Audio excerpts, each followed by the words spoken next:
Chapter 21:18. Song Wei, I wasn't prepared and was caught off guard. That's why I couldn't save Song Wei. Furthermore, Song Wei is just one of my lackeys. He can't be compared to you.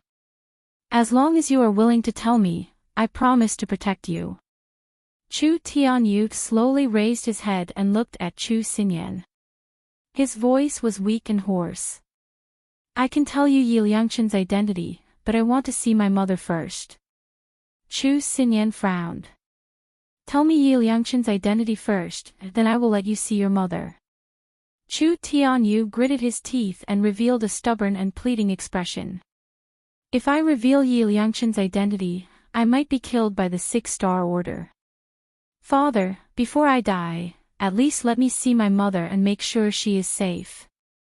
If I'm really killed because of my vow, I hope that father will consider the love between you and mother and spare her life.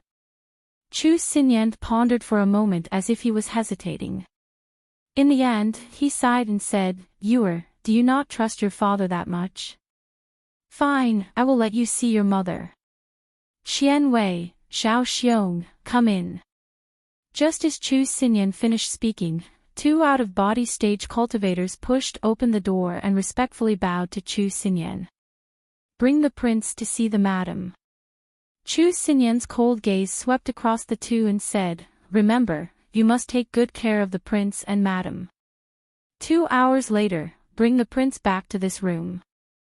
If anything goes wrong, you know the consequences." Qian Wei and Zhao Xiong shivered and quickly bowed. The teleportation formation flickered. Qian Wei and Zhao Xiong escorted Chu Tianyu to a luxurious and elegant room. In the room, a beautiful middle-aged woman in her 40s was mending clothes with her head lowered. Hearing the sound, she immediately raised her head. Chu Tianyu steadied himself and looked at the beautiful woman. His eyes immediately became wet. "Mother. You're..." The beautiful woman was startled at first, then she let out a cry of surprise. She threw away the clothes in her hands and happily rushed over. You came to see mother." However, when she supported Chu Tianyu, she felt that his body was as thin as a match. When she saw his mottled snow-white sideburns in his aged face, she immediately shuddered. What's wrong?" The beautiful middle-aged woman held on tightly to his arm, her other hand reaching out to touch his face, but she almost didn't dare to touch it because of her trembling and the coldness. Tears rolled down her cheeks. It's him. He did something to you, didn't he?" Her face suddenly turned ferocious and she roared crazily, "Why? Why would he do that to you? You're his biological son. I'm already so obedient, locked in this cage, not going anywhere. He can torture and humiliate me as he pleases in this dark place. My only hope is that you can live well. Why is he still unwilling to let you go?"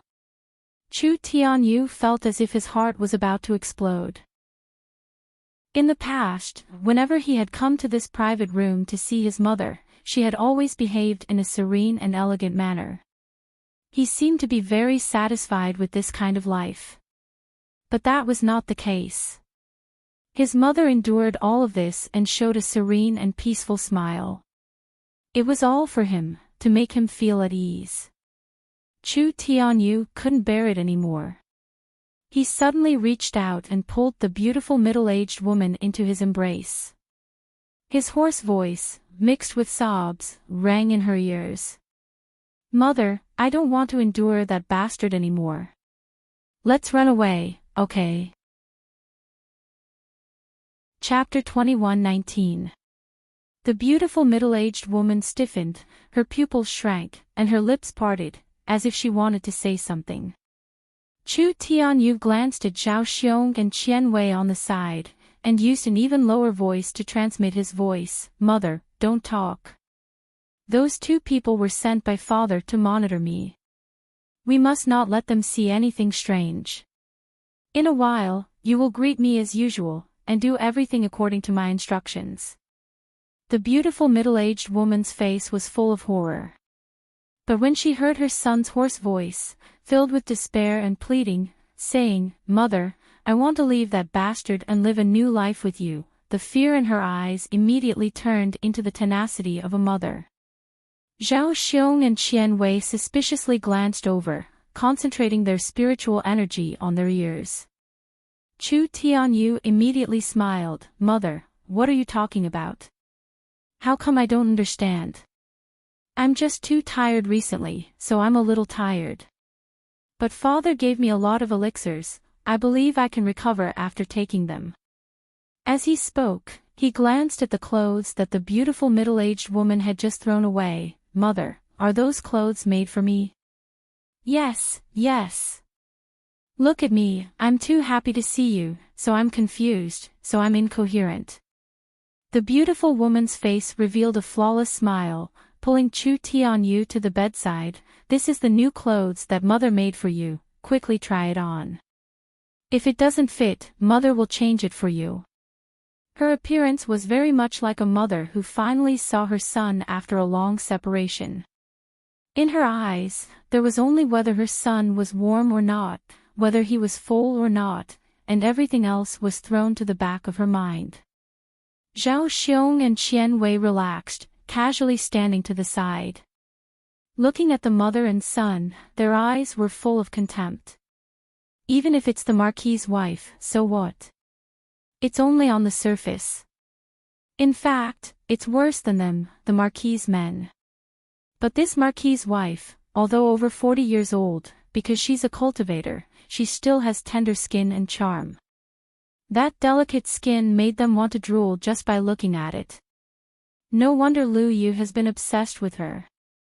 Hee, when the Marquis gets the mysterious heaven bead, Chu Tianyu will be useless. At that time, this beautiful woman will be bestowed to Lu Yu. Thinking about it really makes them envious. Although they were fantasizing, Zhao Xiong and Qian Wei did not relax their surveillance on Chu Tianyu and his mother. Soon, more than an hour had passed. Zhao Xiong looked at the hourglass and immediately said, "Prince, it's time. The Marquis is still waiting for you. Please come back with us." Chu Tianyu grabbed the beautiful woman's hand, his face full of reluctance.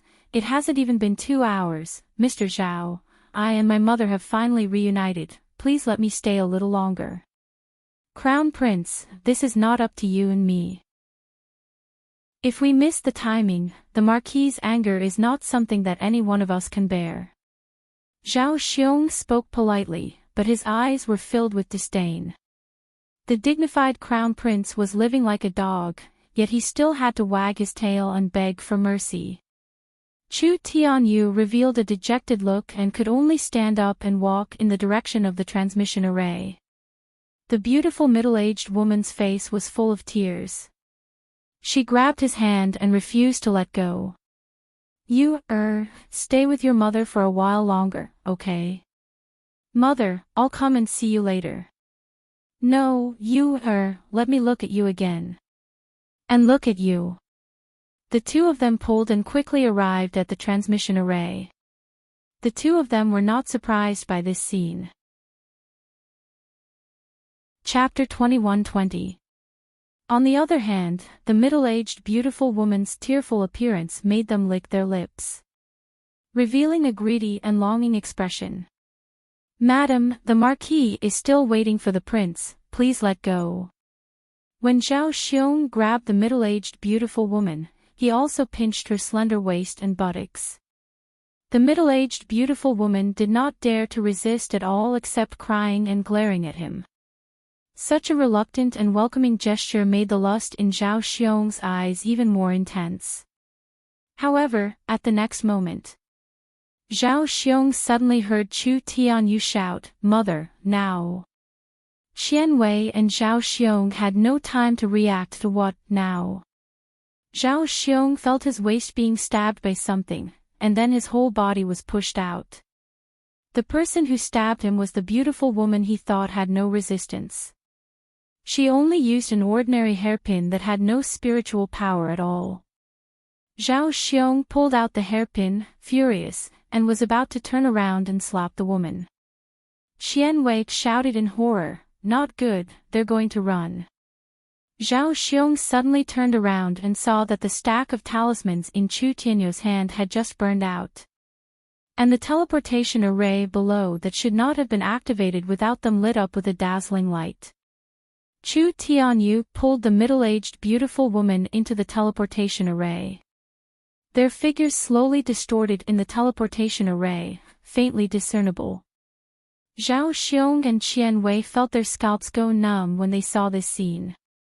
Because from the strong fluctuations of this teleportation array, they sensed that this was not teleportation to the Marquis's mansion at all.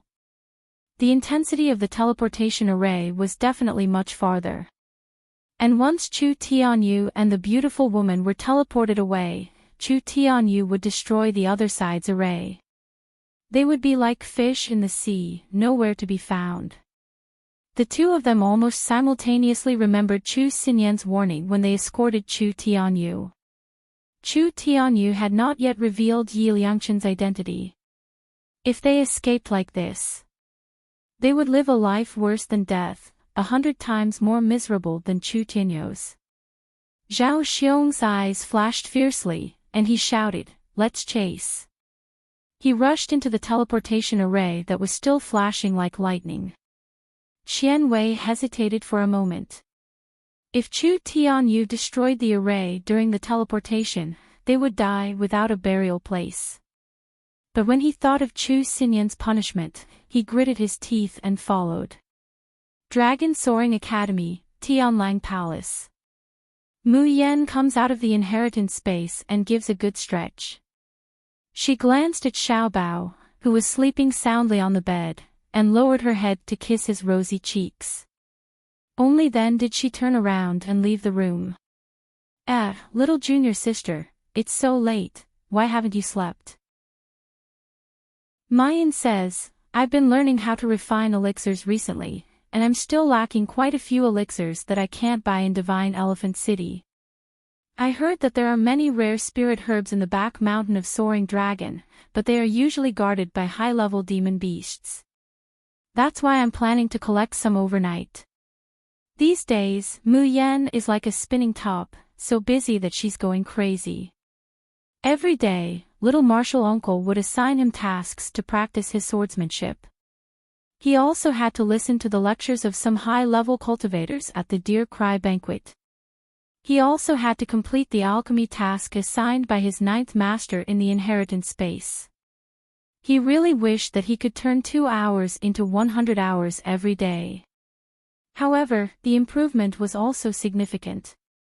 Currently, Mu Yan can already restrain her spiritual power within the blood-slaughtering sword array, and only rely on her sword intent to fight. Her heart of the sword had also become more and more solid from its original illusory state. As for the level of alchemy, it was even more so. Chapter 21-21. However, in the eyes of the perfectionist 9th Shifu, the pills she refined were still trash. Moreover, she was not allowed to sell it. He said that he was afraid of losing his title as the Medicine King. Mu Yan thought that she could finally earn spar, but she didn't expect that she could only be a poor and bitter person. Now, not to mention getting rich, because of buying alchemy elixirs, the remaining crystal stones were almost all spent. Hence, the reason why they went into the mountains to pick herbs wasn't just because these rare spiritual herbs couldn't be bought in Divine Elephant City. More importantly, she was too poor to afford it. Mu Yan casually threw a few bottles of pills to Yun Ruhan. Yun Ruhan was already used to their junior sister throwing a bunch of priceless pills at them anytime and anywhere. Now, if anyone from the Xiaoyao sect took out a bunch of medicinal pills from their storage space, they would definitely be killed.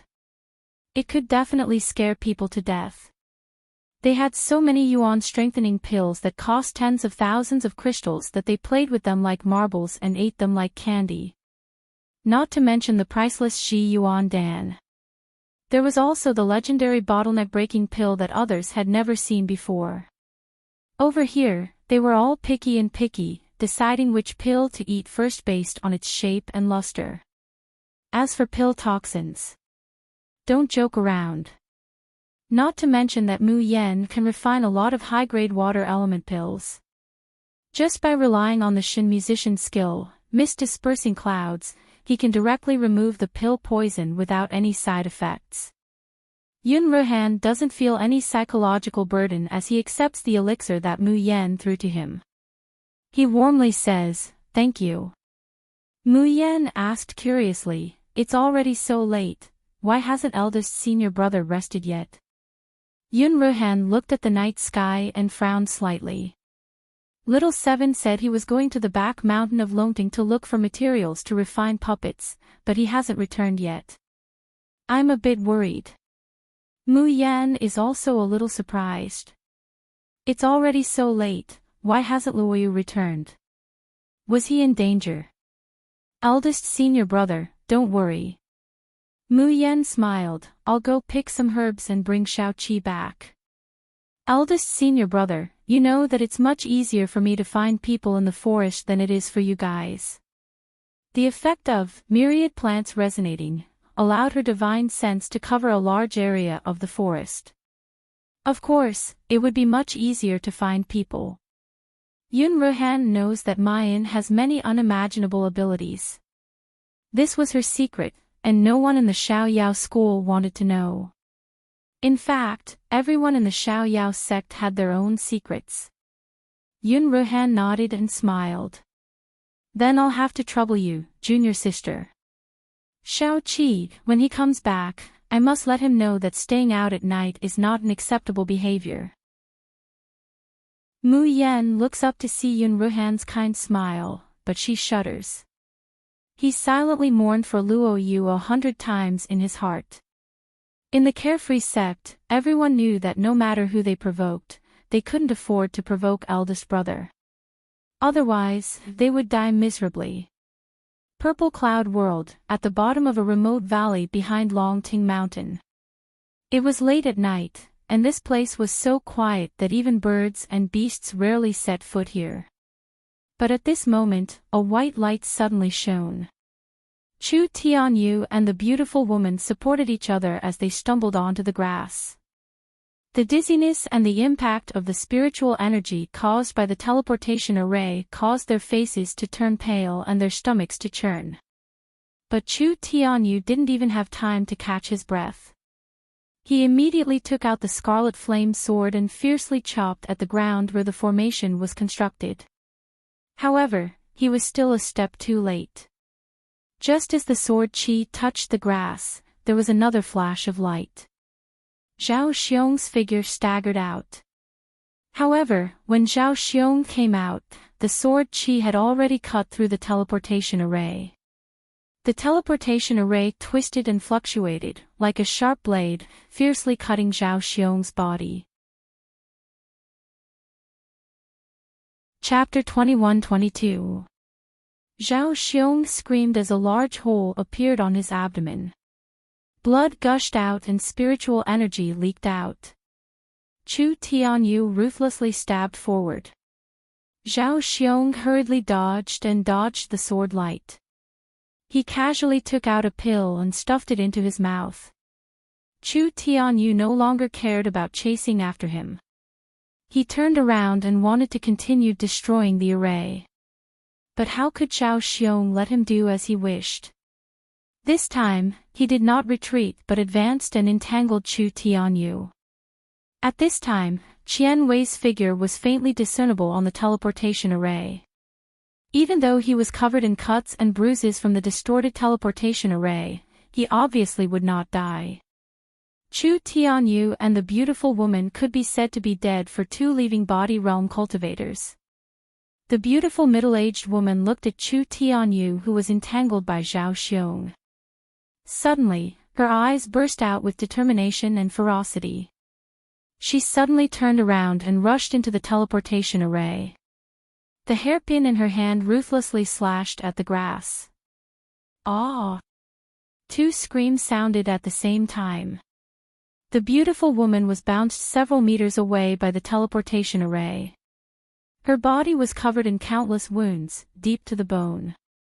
Her intestines flowed out from her abdomen as she vomited a mouthful of blood.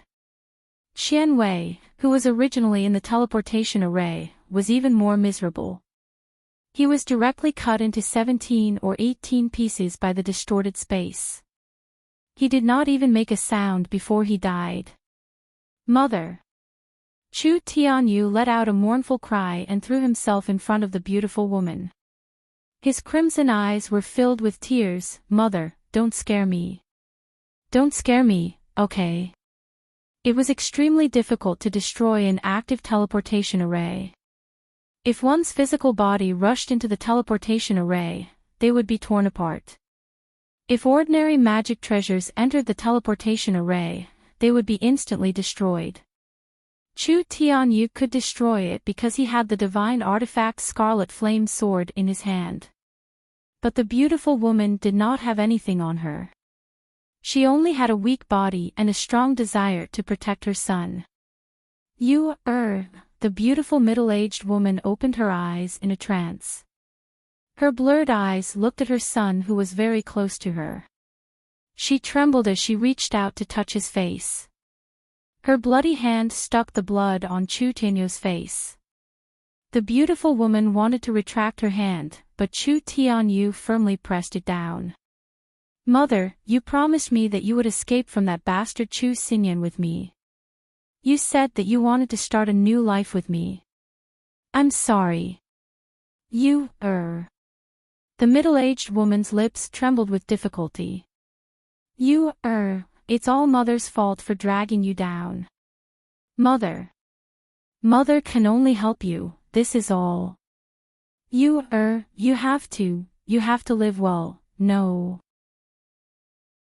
Chu Tianyu let out a mournful roar, spirit energy crazily surging into the beautiful middle-aged woman's body. Mother, if you die, what's the point of starting over? Mother, I beg you, don't leave me. In this world, you are the only family I have left, Mother. The beautiful middle-aged woman's hand slowly fell down. Her body became colder and colder as her blood flowed.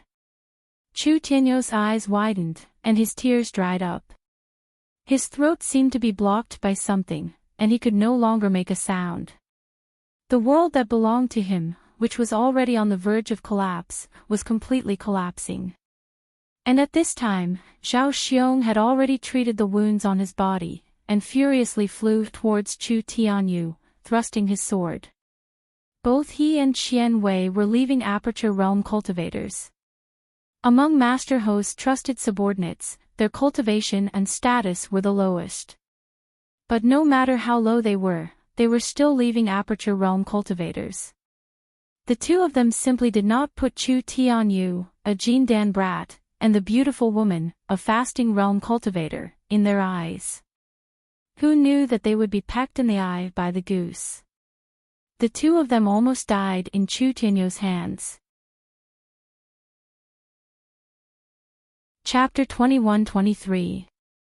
Qian Wei had been torn to shreds by the teleportation array. How could he not fly into a rage out of embarrassment? Even if he had to risk being punished by the Marquis, he had to break this little bastard's bones and let him have a taste of life worse than death. Then he would take him back. Zhao Xiong's sword was about to pierce through Chu Tianyu's body. Suddenly, a streak of white light flew in from the side. The white silk wrapped around Zhao Xiong's sword like a snake and pushed it away at the critical moment. The other figure grabbed Chu Tianyu and the beautiful middle-aged woman and rolled to the side, finally avoiding Zhao Xiong's sword light. Boss, are you okay? In his daze, Chu Tianyu heard a familiar voice. He looked up absent-mindedly and found Murong Shui looking at him with concern. On her snow-white clothes, there was a ghastly wound across her shoulder. It was the wound Zhao Xiong had just inflicted. Chu Tianyu suddenly came to his senses, his pupils constricting in fear. Then he roared angrily, Go, go. What are you doing here? Boss Chu, I'm no longer your captain, nor your boss. Chu Tianyu's voice grew shrill. I have nothing to do with the Chilan squad, and I'm not related to you in any way. Why are you meddling? Murong Shui, I told you to scram, did you hear me? Murong Shui stared at him, as if she didn't hear the humiliation and anger in his voice. Instead, she stared at his face, which had aged decades. Boss, what happened to you? Who did this to you? Chu Tianyu said, Murong Shui, I'll say it again, what I do has nothing to do with you, wait, don't quarrel. A clear and pleasant voice came from the side. At a time like this, lives are at stake. Let's save them first, okay? Chu Tianyu and Murong Shui looked over. Seeing the youth squatting next to his mother, his pupils constricted. You're Lan Luoyu from the Carefree Squad. Why are you here? Luoyu ignored him. She quickly took out a pill and stuffed it into the mouth of the middle-aged woman. Feeling it wasn't enough, she took out another bottle, poured out 5 or 6 pills, and stuffed them into the woman's mouth. Chu Tianyu opened his mouth and wanted to say something. Then, his eyes suddenly widened, revealing a look of disbelief. In front of him, the beautiful middle-aged woman whose spiritual energy had already dissipated and whose body was slowly turning ice-cold was actually beginning to slowly heal from her wounds. The surrounding spiritual energy of heaven and earth also gathered into her body. His originally deathly still heart began to beat, and his chest rose and fell slightly. Although he was still unconscious, everyone knew that he was not dead, but only unconscious. Mother! Chu Tianyu was wild with joy, throwing himself at the beautiful middle-aged woman, tears pouring out uncontrollably. Mother, mother, you're still alive, you're still alive. Murong Shui's jaw dropped. What kind of pill is this? The aura of spiritual power should only be at the 5th or 6th grade, but how can a 5th or 6th grade medicinal pill bring a person back to life like this? Luo Yu said proudly, can the pills refined by my 6th senior sister be compared to ordinary 5th or 6th grade pills? Chu Tianyu was startled, and his expression became absent-minded and blurry. This is leaf. She refined it. When Luo Yu saw him like this, she thought, could it be that Chu Tianyu like 6th senior sister? That won't do. 6th senior sister is Instructor Mo's. Even junior uncle master doesn't have a share, how can you have a chance? Chapter 21-24. Ha! That's not right. Why did I say, even youngest martial uncle won't get a share? Luo Yu was in a dilemma when her expression suddenly changed. A huge puppet was released and blocked in front of her. He grabbed Murong Shui and the unconscious woman and rolled backwards. With a loud bang, the huge puppet, which was comparable to the early stage of the gold core stage, did not even have the slightest chance to resist. It exploded with a loud bang and shattered into pieces. Luo Yu did not even have the time to retract her divine sense from the puppet. His face turned pale and he spat out a mouthful of blood. Luo Yu. Murong Shui held him nervously. Are you okay? Luo Yu wiped the blood from the corner of her mouth and said gloomily, every time I meet someone from your curing team, nothing good happens. Especially you. He glared at Chu Tianyu, you even shamelessly pretended to be my 6th senior sister, and now you even implicated me. If it wasn't for this woman protecting the Black Jade Lotus for me, I wouldn't care about your lives. Luo Yu felt that she was very unlucky. He had come to the mountain in the afternoon to collect information on the puppets, and it was almost over. In the end, he happened to see a Black Jade Lotus growing on a cliff. Luo Yu knows that this Black Jade Lotus is priceless. Moreover, it is an elixir that Mayan urgently needs for alchemy. However, the cliff was extremely steep, and the Black Jade Lotus was extremely fragile. If the spiritual energy fluctuation was just a little bit stronger, it would immediately wither. Luo Yu didn't dare to use sword kinesis flight at all. She wasted a few small puppets and still didn't succeed in plucking it. Just as he was about to give up, Murong Shui happened to pass by. Murong Shui's Cloud Frost silk was a very special type of magic treasure. Although the attack power was not strong, after pouring spiritual power into it, it could silently attack without causing any spiritual power fluctuations. In the end, Murong Shui obtained the Black Jade Lotus for him, but she pestered Luo Yu to accompany her in hunting demonic beasts.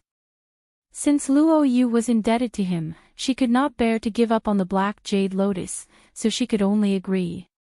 Unfortunately, the demonic beast Murong Shui wanted to kill was extremely fast and cunning. The two of them chased him through the forest until midnight before they finally caught him. Luo Yu was just about to part ways with Murong Shui when she bumped into Chu Tianyu and Zhao Xiong, a leaving Aperture Realm cultivator.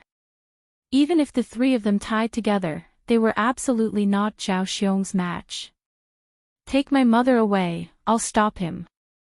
Chu Tianyu made a prompt decision.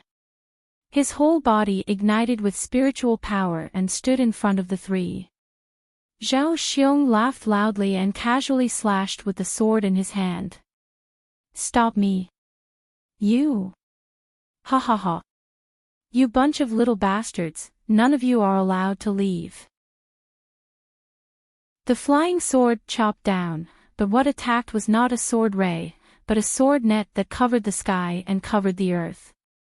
Chu Tianyu, who bore the brunt of the attack, suddenly had a wound split open on his body and blood spurted out.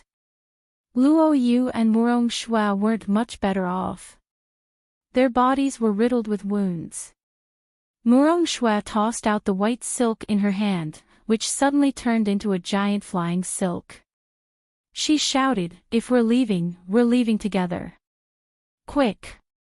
As he spoke, the flying silk wrapped around Chu Tianyu and the unconscious beautiful woman and quickly soared into the sky. The speed of the rain was also extremely fast.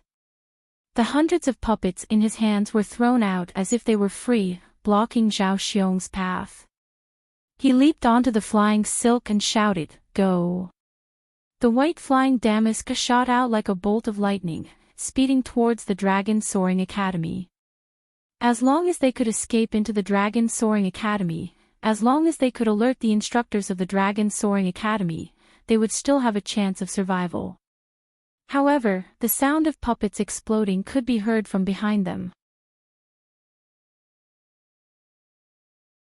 Chapter 21-25. Luo Yu's face turned even paler, her body on the verge of collapse. Zhao Xiong's figure and sword light caught up to them at lightning speed. The sword slashed down from the sky, like a raging wave and a hurricane. The three of them revealed expressions of irresistible fear. Was this the strength of an astral projection cultivator? That was a true suppression of a higher level. There was no way to resist at all. Bang! Flying Damask and the four others were sent flying by the powerful sword light and smashed to the ground. Chu Tianyu had already lost a lot of vitality and was like an arrow at the end of its flight. Now he was riddled with holes, as if he would die at any moment. But the moment he landed, he activated his domain and burned his spiritual energy without hesitation. He soared into the sky and flew towards Zhao Xiong. Murong Shui didn't hesitate to take out her Cloud Frost Damask again. The damask danced like the wind, surging with spiritual energy and creating layers of illusions. Unfortunately, the illusion of a golden core stage cultivator was of no use to Zhao Xiong. This eruption of Chu Tianyu's deathbed struggle made Zhao Xiong not take it seriously at all. He sneered, his sword suddenly flying out of his hand. Two bolts of lightning struck Chu Tianyu and Murong Shui. The two groaned in pain and fell from the sky. The spiritual energy and domain around them almost dissipated. However, Zhao Xiong's lightning fists did not stop. Punch after punch bombarded Shao Qin. He still held back against Chu Tianyu because he had to hand him over to Chu Xinyan. But against Murong Shui, he was filled with murderous intent. He hadn't done well today. If word got out that he had captured Chu Tianyu, he wouldn't be able to bear the consequences. So he had to kill Murong Shui and Luo Yu. Especially since Murong Shui was from the Murong family. If she didn't die, the Murong family wouldn't let this go. Zhao Xiong's eyes flashed fiercely. He suddenly gave up on attacking Chu Tianyu and summoned back his flying sword, stabbing it towards Murong Shui's heart. Chu Tianyu's expression changed when he saw this. He was scared out of his wits. Ah, Shui! No! His heart was filled with endless regret and despair. He had let down the Kirin team, and now he was going to kill his teammate. What did he, Chu Tianyu, count as? What was the point of his life? When Zhao Xiong heard Chu Tianyu's shrill howl, he revealed a sinister and proud smile. The sword in his hand exploded with an even more intense killing intent. However, in the next moment, a ray of white light suddenly shot into the sky. Roar! The earth-shattering roar of the beast was like rolling thunder, shaking people's souls. Then, a huge white beast shadow slowly unfolded and enveloped Zhao Xiong. Zhao Xiong raised his head, his whole body stiff, his face lifeless as he looked at the huge white beast shadow. The red horn on the beast's head was bright and glistening, as dazzling as blood. Zhao Xiong opened his mouth. After a long while, a hoarse and trembling voice came out. Wizard. Mythological beast Wizard, his gaze suddenly landed on the young man below the divine beast. You, who exactly are you? What does it have to do with the Lan imperial family? No, that's not right. It wasn't like he hadn't seen the divine beast base summoned by the Lan imperial clan before. However, the divine beast's aura and might weren't even a tenth of this by Zay's. Who was this young man? Not to mention Zhao Xiong, even Chu Tianyu and Murong Shui ignored the pain all over their bodies and looked at Luo Yu in shock. Especially Murong Shui. From the first time she saw this young man controlling the puppets on top of Tianlang Palace's walls, she felt that this young man was too cute. Chapter 21-26. When he smiled, 2 dimples appeared on his cheeks, giving off a sense of closeness like a younger brother next door. It made her want to pull him into her arms and rub him hard. That was why Murong Shui liked to tease him in the following days. Seeing him jump up and down, mocking her indifferently made her heart itch even more. However, at this moment, the young man with his eyes drooped. There was no change in his appearance, but the aura he exuded gave off a feeling of superiority, as if he could make heaven and earth bow down to him. Speak! Zhao Xiong roared. I'm asking you, did you hear me? Who on earth are you? What does it have to do with the Lan royal family? The next moment, the drooping youth slowly raised his head. And the mythological beast Bai Zai, whose eyes had been closed, also gradually opened them. Boom! Zhao Xiong didn't know whether he met the youth's eyes or Bai Zai's huge copper bell. However, he felt that his soul and internal organs had been hit hard.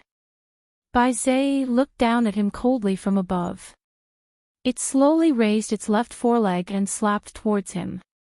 Bai Zai's movements were very slow, as if it didn't care if it hit hard or not. But Zhao Xiong felt as if his body was locked in place, and he couldn't move at all. Boom! With a loud sound, Zhao Xiong was sent flying, all the bones in his body cracking.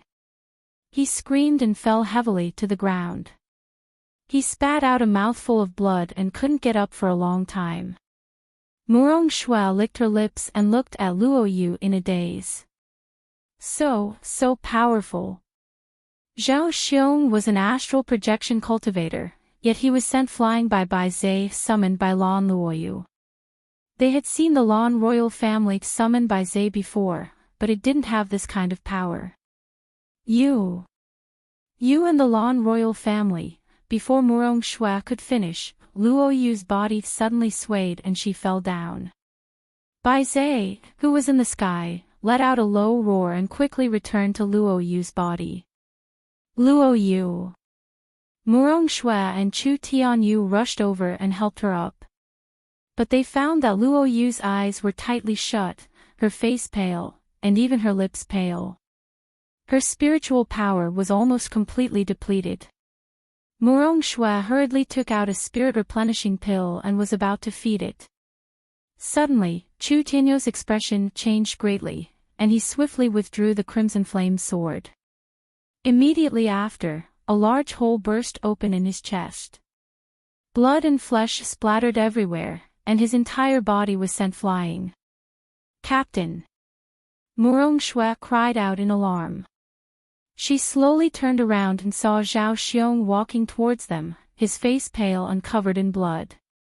He looked battered and exhausted, and his injuries were not light, but Zhao Xiong had an ecstatic smile on his face. His greedy and excited eyes stared at the unconscious Luo Yu. A young man who can summon the real divine beast by Zhe. Ha ha ha, I'm rich.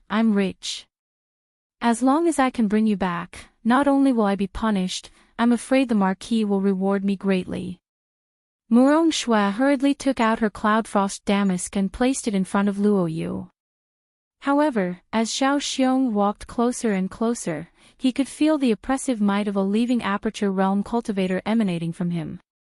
His body trembled uncontrollably, and despair surfaced in his eyes. Zhao Xiong had just been sent flying by the divine beast by Zhe, and he had indeed suffered considerable injuries. But even an injured leaving aperture realm cultivator was not someone that two mere golden core cultivators could contend against. Not to mention that she and Chu Tianyu were also riddled with injuries and were like arrows at the end of their flight. Chapter 21-27. But no matter what, even if she had to die, she wouldn't let this scum hurt Luo Yu. All of Murong Shui's spiritual power surged wildly. Blood trickled from the corner of her mouth, but she didn't even bother to wipe it away. She attacked Zhao Xiong. The cloud frost silk transformed into a viper, then into a sharp sword. It pierced through the air with a shrill whistle, stirring up the surrounding spiritual power. However, such a huge commotion only made Zhao Xiong chuckle in disdain. Suddenly, he grabbed at the air. The curled cloud frost silk was caught by him. Bang! Zhao Xiong viciously slammed his palm into Murong Shui's chest, crackling with electricity. A ball of fire sprang up from Murong Shui's chest, accompanied by the sizzling sound of her flesh being roasted. Murong Shui cried out in pain and let go of the cloud frost silk. Zhao Xiong didn't even look at Murong Shui as he strode towards Luo Yu. His blood was boiling, and his heart was filled with excitement and greed. But when he thought of Bai Zhe's power, he couldn't help but feel apprehensive. Although this youth was currently unconscious, what if he woke up again and summoned the divine beast Bai Zhe again? At that time, would he be able to block the divine beast's second attack? At this thought, Zhao Xiong felt all of his bones and organs ache. His eyes slowly glowed with a savage light. To summon Bai Zhe, I only need to activate the Orb of Souls. There's no need to let this brat live unscathed. Cut off his arms and legs, shatter his dantian, save a bit of spiritual power to activate the orb, then bring him back. Zhao Xiong sneered and slowly raised his sword, swinging it down at the youth on the ground. The sword whistled towards Luo Yu's hands. Clang! The sword didn't manage to cut off Luo Yu's hands. Chu Tianyu blocked it halfway. But Chu Tianyu's spiritual power was depleted, and his life force was exhausted. How could he be a match for Zhao Xiong? Zhao Xiong smashed him into the ground with a single palm, blood gushing out. He sneered and glanced at Chu Tianyu condescendingly. Don't be in such a hurry, Crown Prince, and eldest Miss Murong. It'll be your turn soon. Oh, and the unconscious Chu Tianyu's mother. Zhao Xiong licked his lips hungrily. Before he sent her back, he could have a good time. He believed that when Master Hote saw the mythological beast Bai Zhe that he brought back, he would definitely not be stingy with a woman. Maybe he would even reward him directly. However, the urgent matter at hand was to remove the hidden danger and cripple this strange young man. However, just as Zhao Xiong raised his sword, he suddenly felt a bloody shadow pouncing at him. A poochie sound rang out. The long sword in his hand pierced through that person's body, causing blood to gush out. However, he was also tightly hugged, and for a moment, he couldn't use it. Shwe, quick! Run with him. Return to the soaring dragons to ask for help. Run! Chu Tianyu let out a hoarse roar, completely ignoring the long sword in his abdomen, and tightly hugged Zhao Xiong. Murong Shue's eyes were bloodshot. She bit down hard on her lip until it bled. But she didn't hesitate, and she didn't disappoint Chu Tianyu's sacrifice. She rushed towards Luo Yu like lightning, picked him up, and jumped onto the cloud frost silk. The instant the two of them leapt onto the cloud frost silk, Luo Yu slowly opened her eyes under the assault of the pungent smell of blood. However, the moment she opened her eyes, she saw a scene that made her tremble with fear. The sword that Zhao Xiong had stabbed into Chu Tianyu's body exploded with lightning, blasting a large hole in his abdomen. Chapter 21-28. Zhao Xiong sent him flying with a kick and laughed coldly. A mere golden core cultivator wants to self-destruct and injure me. You're overestimating yourself. A genius from Dragon Ascension. The leader of Team Qilin. A genius from the younger generation. Ha ha ha ha, now that your Dantian has been destroyed, you're useless from now on. With that, he didn't look at Chu Tianyu again. His eyes shone as he pounced on Luo Yu. Kid, your divine beast Bai Zhe, your soul bead, they're all mine. Luo Yu had yet to recover from the shock of seeing a hole in Chu Tianyu's body. Intense malice and murderous intent assaulted his senses. Before he could react, Murong Shue suddenly turned around and shielded him in her arms. She used her back to withstand Zhao Xiong's lightning-infused punch. Puff! Blood sprayed onto Luo Yu's neck. His eyes widened abruptly, and his heart trembled. In a trance, a similar scene flashed before his eyes. Despair, mournfulness, madness, and blood, but he was powerless. He was too weak to do anything. Why? Luo Yu's voice was hoarse and broken. Why? Murong Shue raised her blood-stained, pale face and smiled wickedly. If I hadn't left you here, you wouldn't be in such danger. What I, Murong Shue, hate the most in my life, is owing others, especially owing the little, handsome boy I like. Ah. Murong Shue let out a blood-curdling scream as she vomited another mouthful of blood. But instead of using all her spiritual power to form a spiritual barrier to protect herself, she poured it into the cloud frost silk. He let his cloud frost silk carry Luo Yu further away. Luo Yu suddenly stood up and tried to rush out. But he found that Murong Shue had not only used her remaining spiritual power to activate the cloud frost silk, but also set up a spiritual barrier to prevent him from leaving. Murong Shue. Chu Tianyu. What are you doing? Why are you risking your life to protect me, who has nothing to do with you? Why? Luo Yu madly pounded on the spiritual barrier, causing the air to explode. However, his spiritual power was completely exhausted when he summoned the divine beast Bai Zhe, and he could no longer circulate it. Seeing that Zhao Xiong had been blocked time and time again, he finally flew into a rage out of humiliation and slashed at Murong Shui. Luo Yu's eyes turned red in an instant, as if boiling liquid was about to gush out of her body. The cloud frost silk beneath his feet, which had been flying as fast as lightning, seemed to have sensed some terrifying power. It trembled slightly and stopped. At this moment, the sound of a zither came from afar and whistled over. There was clearly no one, no shadow, no magic treasure. However, there were tens of millions of sword cheese in the air, carrying leaves and flying flowers as they pounced towards Zhao Xiong. Zhao Xiong was caught off guard and a cut appeared on his face.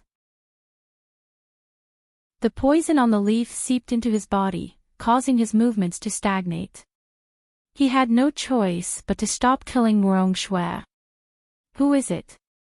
Zhao Xiong roared, looking in the direction of the sword qi. Show yourself.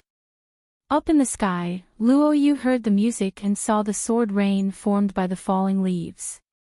It was as if a bucket of ice water had been poured over him, but his eyes immediately became wet. Sixth senior sister. He was like a child who had been wronged and finally found someone who could support him. He wanted to say something, but could only choke out, sixth senior sister. Sixth senior sister. Sixth senior sister.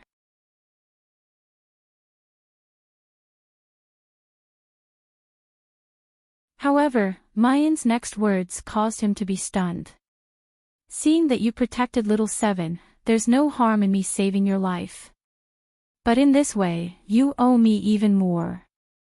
Mu Yen sneered, converting it should be at least 10 million high-grade spar. Next, you'd better think about how you're going to pay me back. Chu Tianyu opens his mouth, but Mu Yen doesn't wait for him to speak, stuffing an elixir into his mouth. Soon after, the sound of the zither suddenly resounds. Chu Tianyu only feels that his originally ice-cold body is suddenly soaked in warm spring water.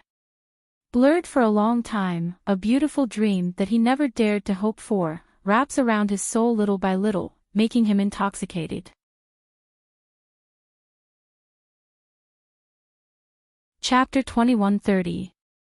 Floating like a dream, activates. You still want to save a cripple with a shattered dantian. Zhao Xiong's mocking laughter comes from behind. Little girl, do you think you're the reincarnation of the immortal doctor? As he speaks, a sword whistles and slashes down. Mu Yen doesn't turn around, still playing the zither. But from the side, a sword rushes out and directly slashes at Zhao Xiong's flying sword. A clanging sound. Zhao Xiong's flying sword shakes in the air, making a cracking sound and shattering. This is impossible. Although his flying sword is not as divine as Chu Tianyu's crimson flame sword, it is still a 9th-grade flying sword. After being infused with spiritual energy, even the crimson flame sword can't cut it. How could this seemingly black and unremarkable sword cut his 9th-grade flying sword in half? Zhao Xiong's eyes are fixed on the gently swaying sword.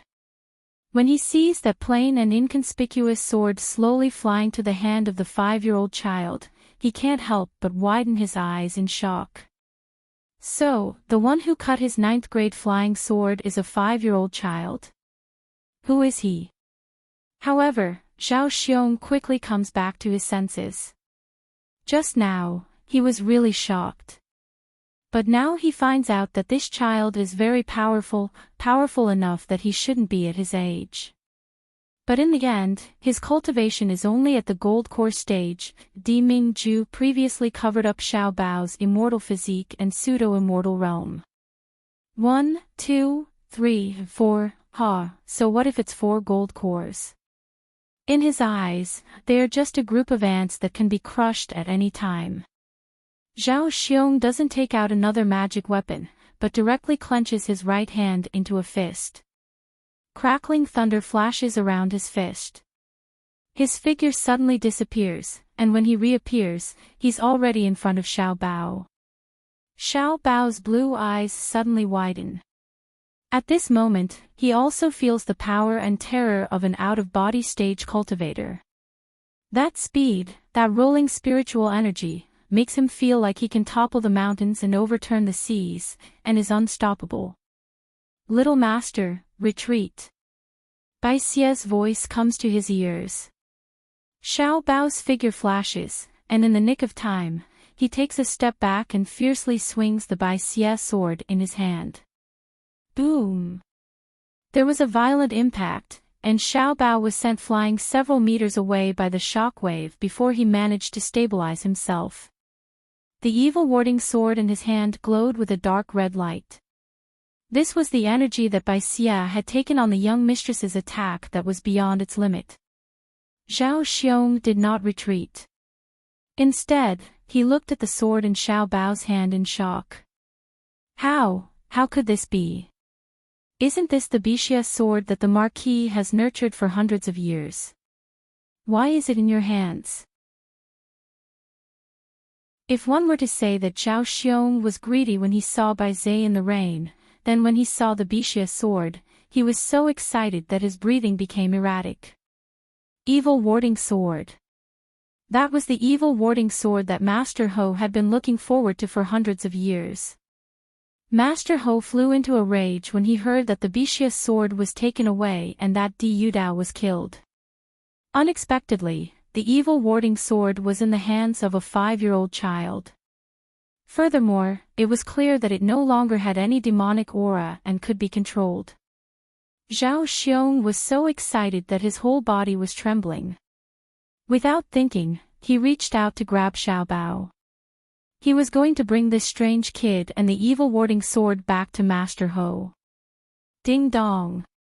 The light sound of the zither, like a shooting star, instantly forced Zhao Xiong to retreat. Mu Yan, who had finished playing, slowly stood up and stood in front of Xiao Bao. She said in a low voice, "Xiao Qi, bring them back to the Soaring Dragon sect to ask for help. Things may become more troublesome."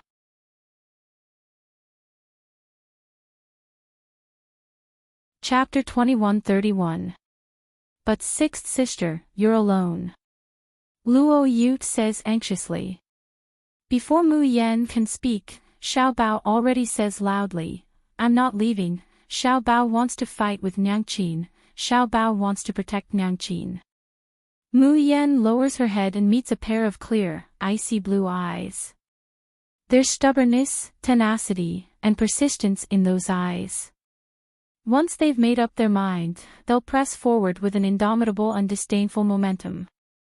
Why does it feel like Xiao Bao and Di Mingju are becoming more and more alike?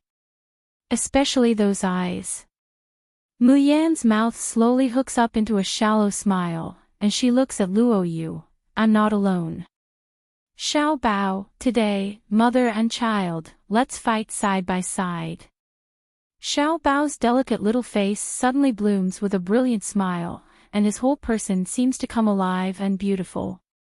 He nods heavily, holding the evil warding sword that's almost longer than him, and stands by Mu Yan's side. In his big blue eyes, there's joy and pride that can't be dissolved. Niangqin said to fight side by side with him. He's not a burden, he's not a child, he's a man who can protect Niangqin and share her worries. Luo Yu glances at the two, clenches his teeth, and picks up the unconscious Chu Tianyu and Murong Shui, one in each hand. He also takes the unconscious middle-aged woman and leaves like lightning. Sixth sister is right, it's useless for him to stay here. And things may become more troublesome. Zhao Xiong's helpers may come soon. Right now, they're too weak. Even if the Xiaoyao 7 join forces, they'll be completely annihilated if they encounter 2 leaving aperture cultivators. The only thing he can do now is to ask for help from Longting's mentor. Even so, Luo Yu can't help but clench his hands and bite his lips. He's still too weak, too weak. He had to become stronger. He had to become stronger. Only then would he be able to do so. When Luo Yu leaves with Chu Tianyu and Murong Shui, Zhao Xiong hasn't come back to his senses. His eyes are glued to the girl under the moonlight, simply mesmerized. Beautiful, she's too beautiful. Chu Tianyo's mother is already a stunner. She makes his heart burn, and he thinks for a long time. Compared to the girl in front of him, the so-called marquis's wife can only be considered mediocre. The bright moonlight fell on the girl's porcelain-like skin and her long black hair that was like a waterfall. Her clean facial features looked mysterious and seductive in the hazy light. Gulp. Zhao Xiong swallowed a mouthful of saliva, his eyes drifting. This place was covered with the sky and the earth, and the time was just right. If he could play with this stunning beauty here, how wonderful would that be? Zhao Xiong's saliva almost dripped out of his mouth. His entire body was boiling hot, and he couldn't wait. However, at this moment, a fluctuation of spiritual energy accompanied by the whistling sound of the cloud frost silk traveled over. Zhao Xiong came back to his senses and realized that Luo Yu had actually brought Chu Tianyu and the others away. His brows furrowed. If he really let these people escape, he would definitely have to bear the consequences. However, when he saw Mu Yan and Xiao Bao blocking his way, Zhao Xiong was not anxious at all. Instead, he let out a sneer. Little beauty, do you know how far it is from here to Soaring Dragon? They definitely won't be able to arrive within a quarter of an hour. He said leisurely and contentedly, I'll only need less than half a cup of tea's time to finish you all, and it won't take more than a few breaths to catch up to them. When that time comes, they won't be able to escape from the palm of my hand. An astral body cultivator no longer needed to fly on a sword.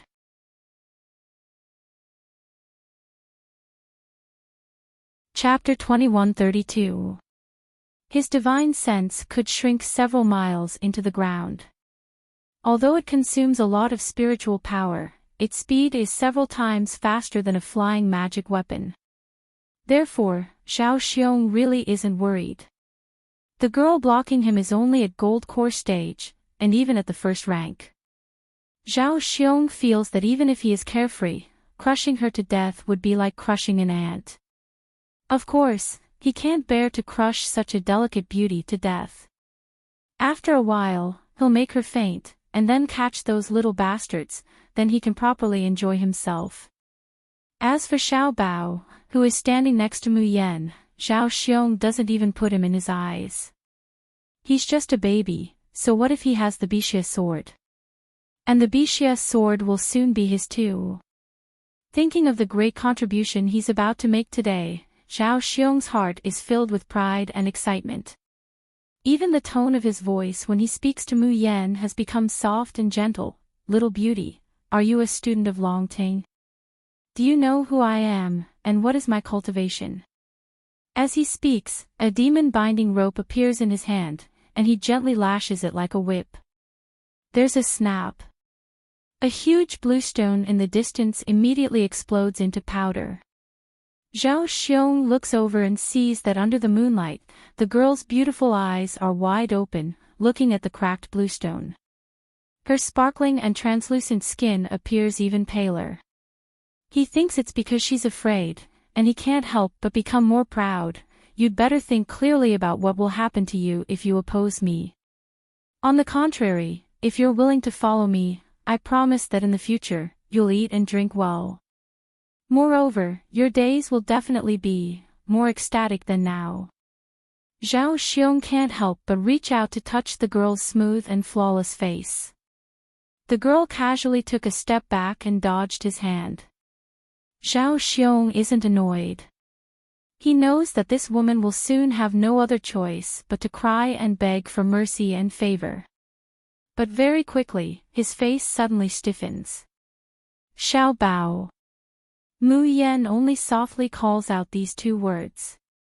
Xiao Bao immediately raises the Bixia sword in his hand, and swings it at a boulder that's even bigger than the one that just cracked. Boom! The blue stone instantly explodes, smoke and dust swirls, and the air waves are monstrous.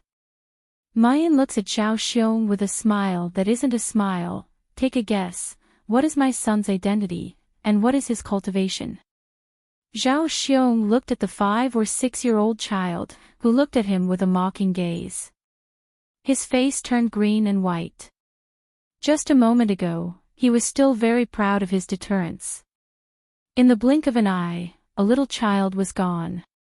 His face was slapped so hard that it sounded like a slap. Damn it! 2 golden core realm small fries, a silly little girl, and a little beast actually dared to mock him, a dignified leaving aperture realm cultivator. Zhao Xiong's face instantly twisted. Fine, since you want to court death and suffer, then I'll fulfill your wish. Don't cry and beg for mercy when I crush and ravage your soft and delicate body. It just so happened that Chu Tianyu and the others had left for quite some time, and if they didn't end the battle quickly, then it might cause trouble. Zhao Xiong suddenly disappears, and when his figure reappears, he's already in front of Mu Yan. The demon binding rope in his hand coils around Mayan's body like a viper. The powerful coercion of unleaving aperture realm cultivator is released, and the spiritual power surges like an avalanche, wanting to annihilate Mayan. Looking at the girl who's frozen in place, unable to move, Zhao Xiong's mouth hooks up into a sneer.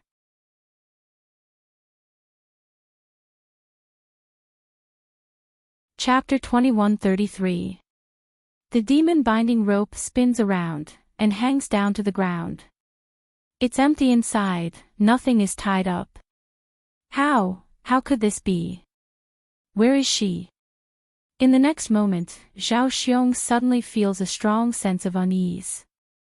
This is the instinctive sense of crisis of unleaving body cultivator, as well as his many years of fighting experience. Without thinking, Zhao Xiong rolls to the side. But there's still a piercing and burning pain on his scalp, and he can't help but let out a muffled groan. With great difficulty, Zhao Xiong stands still and touches his scalp, only to find that a large chunk of his hair has been shaved off. Blood rolls down his cheeks. In front of him, the girl with picturesque features hooks up her captivating red lips, and lets out a regretful sigh. He actually dodged it, what a pity. Zhao Xiong glares at her. Who are you? How can a core formation cultivator be so fast? Yes, that speed is so fast that he didn't even notice that the person in front of him has disappeared. It was so fast that he had to rely on his instincts to dodge the fatal blow. Mayan turns her hand over, and the Tian Mo Qin turns into 7 colored swords, circling around her. Zhao Xiong is even more bewildered, transforming the zither into a sword. What kind of magic weapon is this? Why haven't I heard of it or seen it before? Just as this thought flashes through his mind, the 7 swords attack him like a sudden clap of thunder. Zhao Xiong withstands the sharp pain on his head and quickly takes a step back. However, when the 7 swords came close to him, he felt at ease. Fortunately, although they look intimidating, they're only at the level of core formation. That spiritual power fluctuation, he can casually wave his hand, whoosh. A snow-white figure suddenly rushes in front of him. Slender, jade-like fingers lightly grasp the air. The 7 colored flying swords seem to be summoned, and they suddenly gather together, merging into one. The sparkling and translucent swords shine brightly under the moonlight, their brilliance dazzling. Zhao Xiong suddenly widens his eyes, his heart thumping hard. Danger! He doesn't feel anything from each of the 7 colored swords. But when they merge into one, it actually makes him feel an indescribable danger.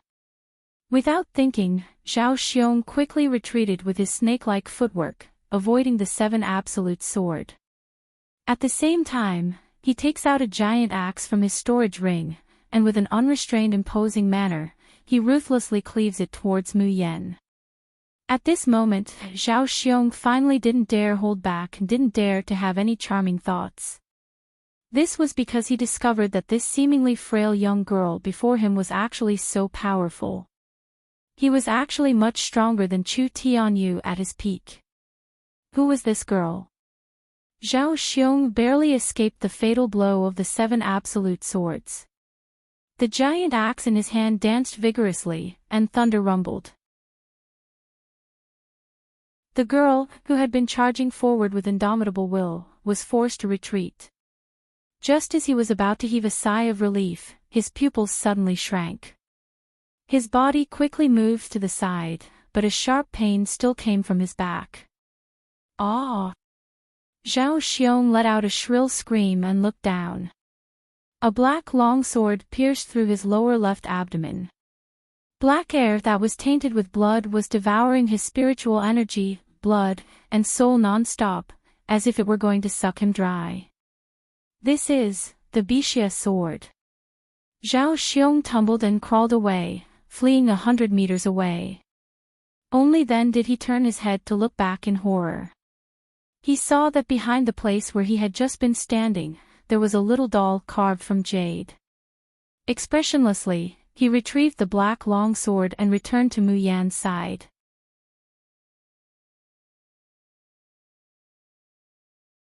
Chapter 2134. Xiao Bao purses his lips. I didn't hit his heart. Mu Yan pats his head and smiles. Xiao Bao did a good job. He didn't notice your Reiki at all. Xiao Bao's eyes brighten. His aura and Reiki soar. Zhao Xiong clutches his lower left abdomen. Blood oozes out from his fingertips. The blood that flowed down from his forehead blurred his vision. Zhao Xiong takes out an elixir and stuffs it into his mouth. He stares at Mu Yan. Xiao Bao's sword has seriously injured him. But he is more shocked by the girl in front of him. If it wasn't for the girl's powerful attack that distracted him, he wouldn't have been hurt by Xiao Bao's sneak attack, even with the Bixia sword. Because this girl is only at the early golden core stage, she attracted all his attention. He didn't notice Xiao Bao's sneak attack. The spiritual power was as dense as the sea, the powerful divine sense, the frightening speed, and the sword intent that even made him feel threatened. In this world, could there be such a strong golden core cultivator? How? No. No. There is one. Zhao Xiong's eyes widen, his pupils constricting. Lord of 6 stars. Lord of 6 stars, Yap Liang Chen. You are Yap Liang Chen. The one who killed 6 people on the soaring dragon list, the one who stands at the peak of all golden core cultivators, the only Lord of 6 stars in history. The girl in front of him curls up her lips, her smile lazy and disdainful. Yes. Dog of the Dingwa Manor. I've heard a lot about you. Today is the time to settle the score. From the moment Zhao Xiong called out the Bixia sword, Mu Yan guessed that this person's master must be Chu Tianyou's father, Dingwa Marquis. He must be the one who trapped the Bixia sword and almost killed Xiao Bao.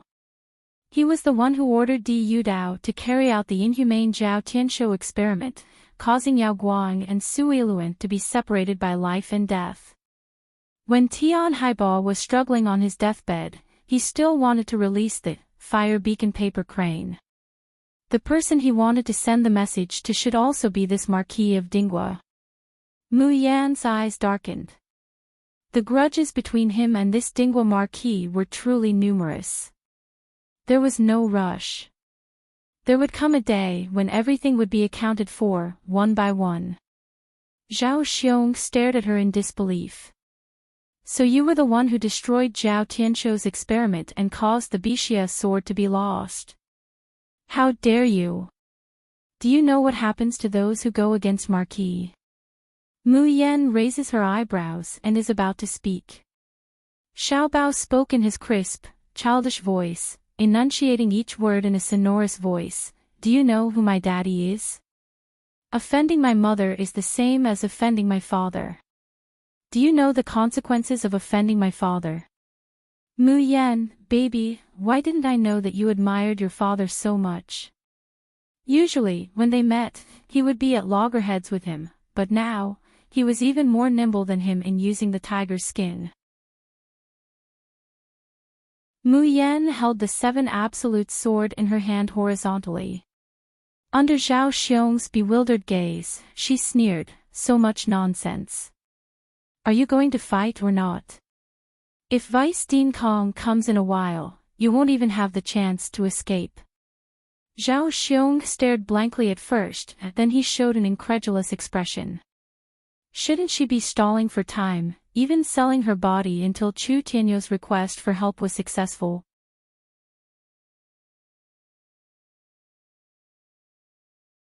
Chapter 2135. But in reality. In fact, not only does she not have the slightest thought of delaying time, but she also reminds herself. Does she really think that with 2 gold core stage cultivators, a little girl and a baby, they can defeat me, a strong leaving body stage cultivator? Zhao Xiong is so shocked by his own guess that he can't recover. Then, there's the anger of being completely despised. 2 trifling gold core stage cultivators dare to be so arrogant in front of me. Good. Good. Since you want to court death, I'll help you. Zhao Xiong slowly pulls out a second sword. This sword is completely black, with a faint reddish-brown color. It seems to be inferior to his first sword, probably only at the 7th or 8th stage. But inexplicably, Mayan feels a dangerous aura. Xiuxian Continent, Lingxi Valley. This place was originally a paradise with verdant hills and clear waters, birds singing and flowers fragrant. But at this moment, it's filled with a rotten stench. At the entrance of a narrow valley, a tall earthen wall rises from the ground, densely engraved with runes. The sky is covered with a huge golden net, which is also covered with runes. Behind the earthen wall, there are so many praying ghosts that it makes one's scalp numb. Moreover, they're still pouring out of the barrier. These praying ghosts keep hitting the earthen wall, rising to the sky, wanting to rush out of the golden net. But they're always blocked by the earthen wall and golden net. But every time the praying ghosts hit, the golden net and earthen wall flickers, the runes fading a little. Bang! Dozens of praying ghosts roar, rushing to the sky, hitting the golden net, and are fiercely bounced back. On the other side of the earthen wall, several people suddenly spit out blood, their faces pale, on the verge of collapse. At the same time, the runes on the golden net have also faded a lot. No, the golden light array will not be able to stop them soon. Everyone's faces are ashen, it's over, everything is over. The barrier has not been repaired, and the praying ghosts are still pouring out. At this time, the entire back mountain of Lingxi Valley has been completely occupied by the praying ghosts.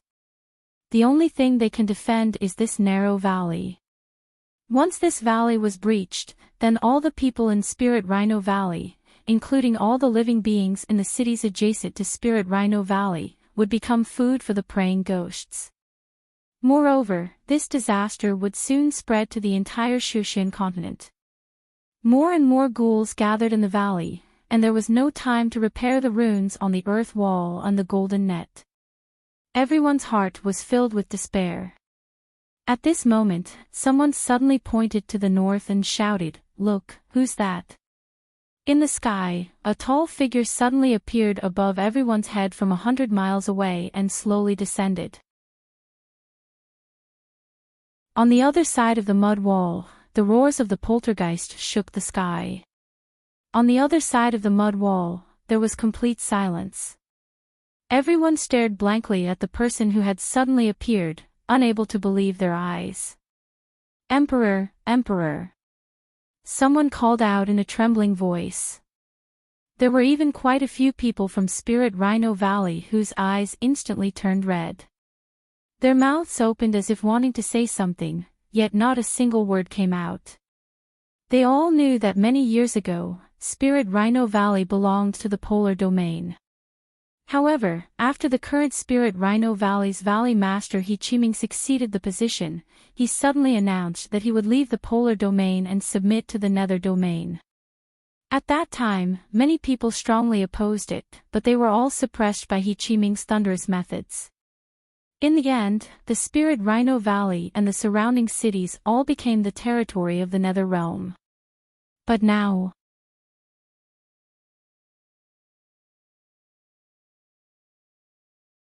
Chapter 2136. Now that the Spirit Rhino Valley had met with a great change, the Nether Realm had only symbolically sent 2 envoys to pacify them, and did not provide any more assistance. Meanwhile, the polar domain which they had thought had long since abandoned Spirit Rhino Valley, had instead come to their aid. Moreover, the one who came was a supreme sovereign of the polar domain. We greet the monarch. The people of the Spirit Rhino Valley knelt down one after another, many of them shedding tears, their faces filled with guilt. Only He Qiming's face alternated between green and white, and it was completely unsightly. Di Mingju doesn't even spare them a glance, raising his hand. The earthen wall and the golden net suddenly collapsed. Everyone was startled. If the golden light formation collapsed, wouldn't the poltergeist ghosts rush out? Di Mingju, you didn't come to rescue us. He Qiming could be considered to have finally found an opportunity, as he roared out in a threatening manner, you are here to add insult to injury, to consign my entire Spirit Rhino Valley to eternal damnation. Defeating armies turned around and looked at him coldly. Suddenly, he raised his hand and slapped him hard across the face. For He Qiming to be able to become the Valley Master of the Spirit Rhino Valley, his cultivation was naturally extremely high. Adding on the fact that all the benefits he had obtained from the Nether Domain over the years, he had practically used them all on himself. In terms of real cultivation, he was even slightly higher than defeating armies. But when defeating armies' ice-cold and inorganic eyes looked over, he felt as if he had been frozen in place. His entire body felt cold, and he couldn't even budge. Piak! He Qiming was slapped so hard that he flew up into the sky. Then, he landed heavily on the ground and fell flat on his face. However, at this moment, no one paid any attention to He Qiming. Because the densely packed poltergeist ghosts, with a pungent stench, opened their bloody mouths and fangs like sacrificial bulls and crazily rushed out. Some of the more cowardly disciples of the Spirit Rhino Valley directly fell on their buttocks, their legs trembling as their faces were filled with despair. Di Mingju narrows his eyes. He suddenly raises his hand, and a weapon that looks like a knife, but isn't a knife, or a sword, but isn't a sword, appears in the hollow of his palm. Almost at the same instant the weapon appeared. The poltergeist ghosts that were swarming over suddenly stopped. It was clearly a creature without intelligence and 5 senses, but at this moment, it was faintly showing fear and hesitating to move forward. The blade in Di Mingju's hand gently swings forward. All the vengeful ghosts let out shrill screams of terror. Following that, rows of poltergeist ghosts melted like ice sculptures, turning into pools of blood one after another. The blood quickly seeped into the ground and disappeared. The second strike, the third strike, 6 strikes in a row, unstoppable and devastating. Everyone could only watch helplessly. They were powerless and afraid of the starved ghosts. Under Di Mingju's 6 effortless and relaxed sword strokes, they are like clay and paper, without the slightest bit of power to resist. Gulp! Gulp! The sound of swallowing saliva could be heard one after another. Everyone's faces were filled with disbelief and shock, which then slowly turned into a crazed passion. Was this the strength of the Polar Domain's sovereign lord? Is this the strength of the strongest person in the Shushan continent? Long live the Emperor! Long live the Emperor! Emperor, we are willing to follow you forever and believe in you. Please forgive us for betraying you in the past and let us be your subjects forever. Everyone knelt on the ground, kowtowing over and over again as they shouted. Di Mingju didn't even glance at them, and softly called out, defeating armies. Defeating armies understood, and immediately took out an arrayed disc from his bosom. He leapt to the other side of the valley, and threw it forward.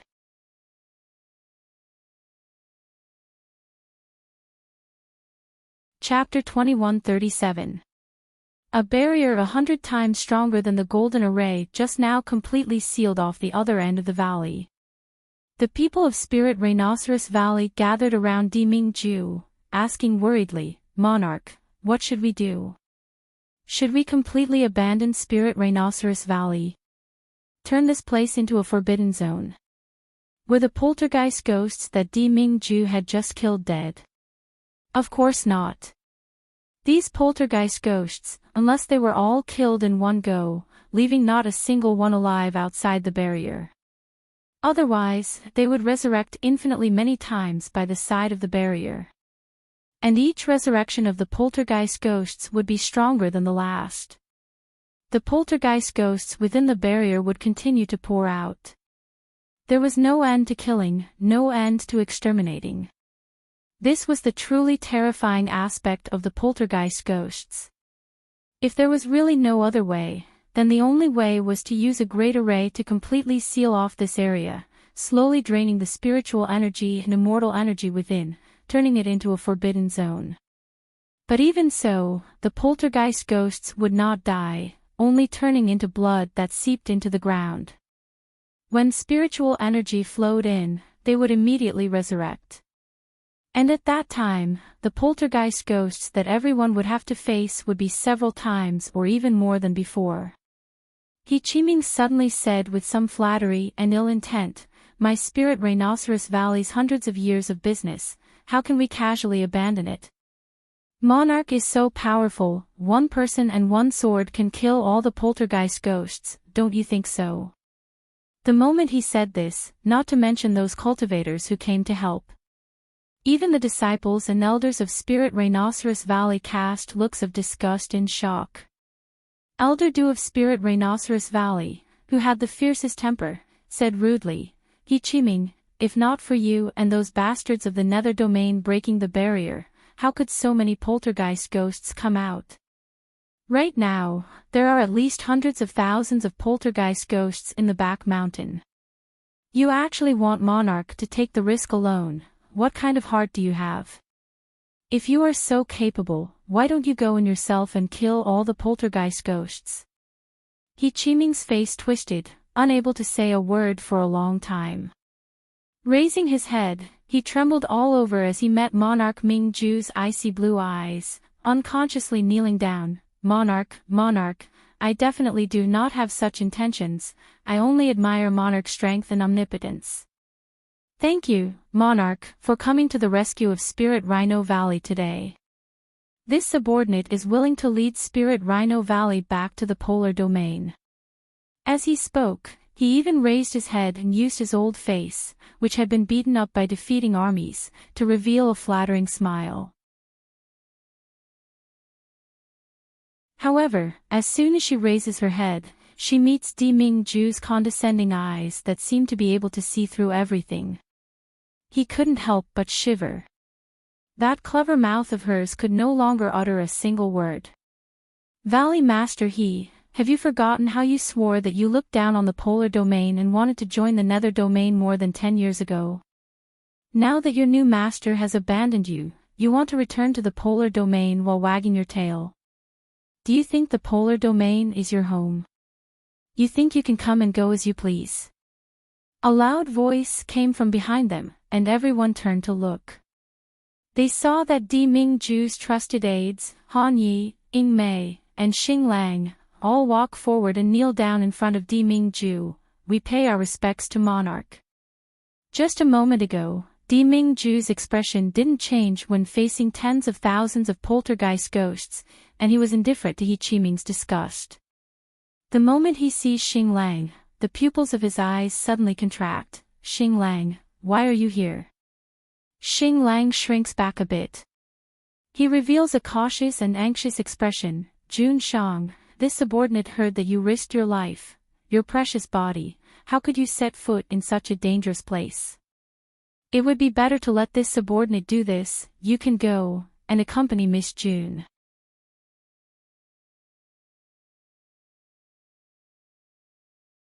Chapter 2138. Cultivation Continent, Dragon Ascension Academy's back mountain. The three figures suddenly met in the air, and then separated after a fierce collision. In the entire valley, the grass and trees had already been chopped into pieces by the sword chi. There were even several large pits on the ground. Zhao Xiong landed on the ground and retreated a few steps in a sorry state. The blood in his body was tumbling violently. His lower abdomen and scalp, which had yet to fully recover, felt a tearing pain. He glared fiercely at the two people in front of him, his eyes full of surprise. Zhao Xiong had to wonder if he was facing a 20-year-old girl and a 5-year-old child. Were they really two golden core stage cultivators? He had already taken out his soul-stealing sword. Why couldn't he kill the two of them? 15 minutes had already passed, and Kong Yuanzhou would soon receive the news and rush over. If he still couldn't kill them, then what awaited him would be. Thinking of the Marquis's cruel methods, Zhao Xiong shuddered, his eyes revealing a strong killing intent. On the other side, Mu Yan and Xiao Bao, who were feared by Zhao Xiong, were currently in an incomparably sorry state. Xiao Bao's face was pale, and the immortal energy in his body was almost depleted. He could barely hold the evil-warding sword in his hand.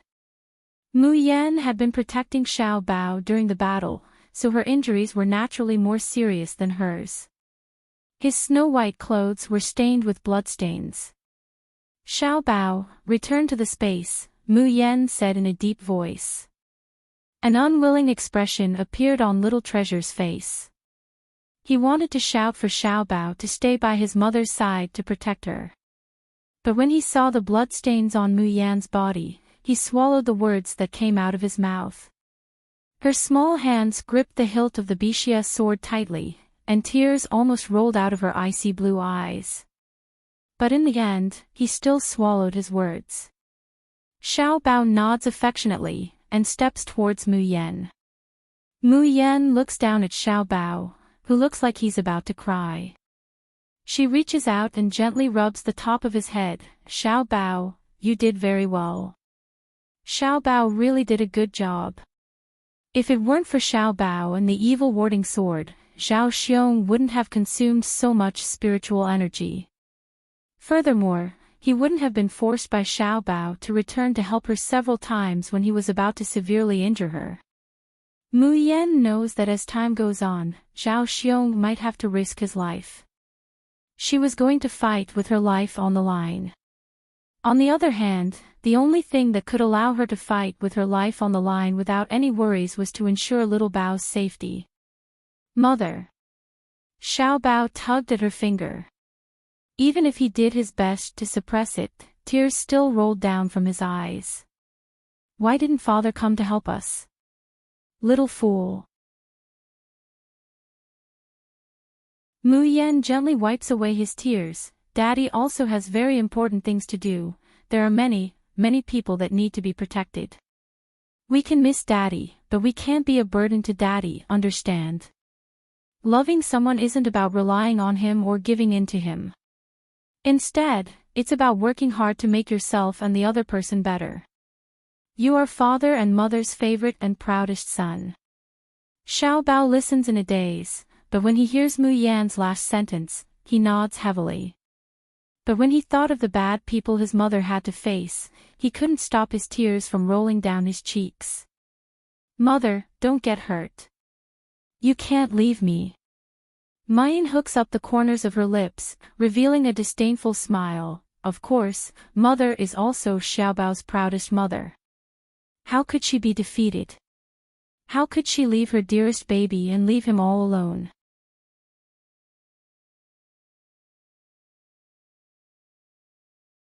Chapter 2139. Mayan's consciousness moves, and Xiao Bao and the Bixia sword disappear. The seven absolute sword in her hand flashes and turns back into the Tian Mo Qin. When Zhao Xiong saw Xiao Bao disappear, he was shocked at first, and then he revealed a sinister smile.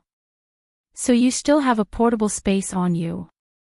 Do you think I can't do anything to that little bastard if you put him in the portable space?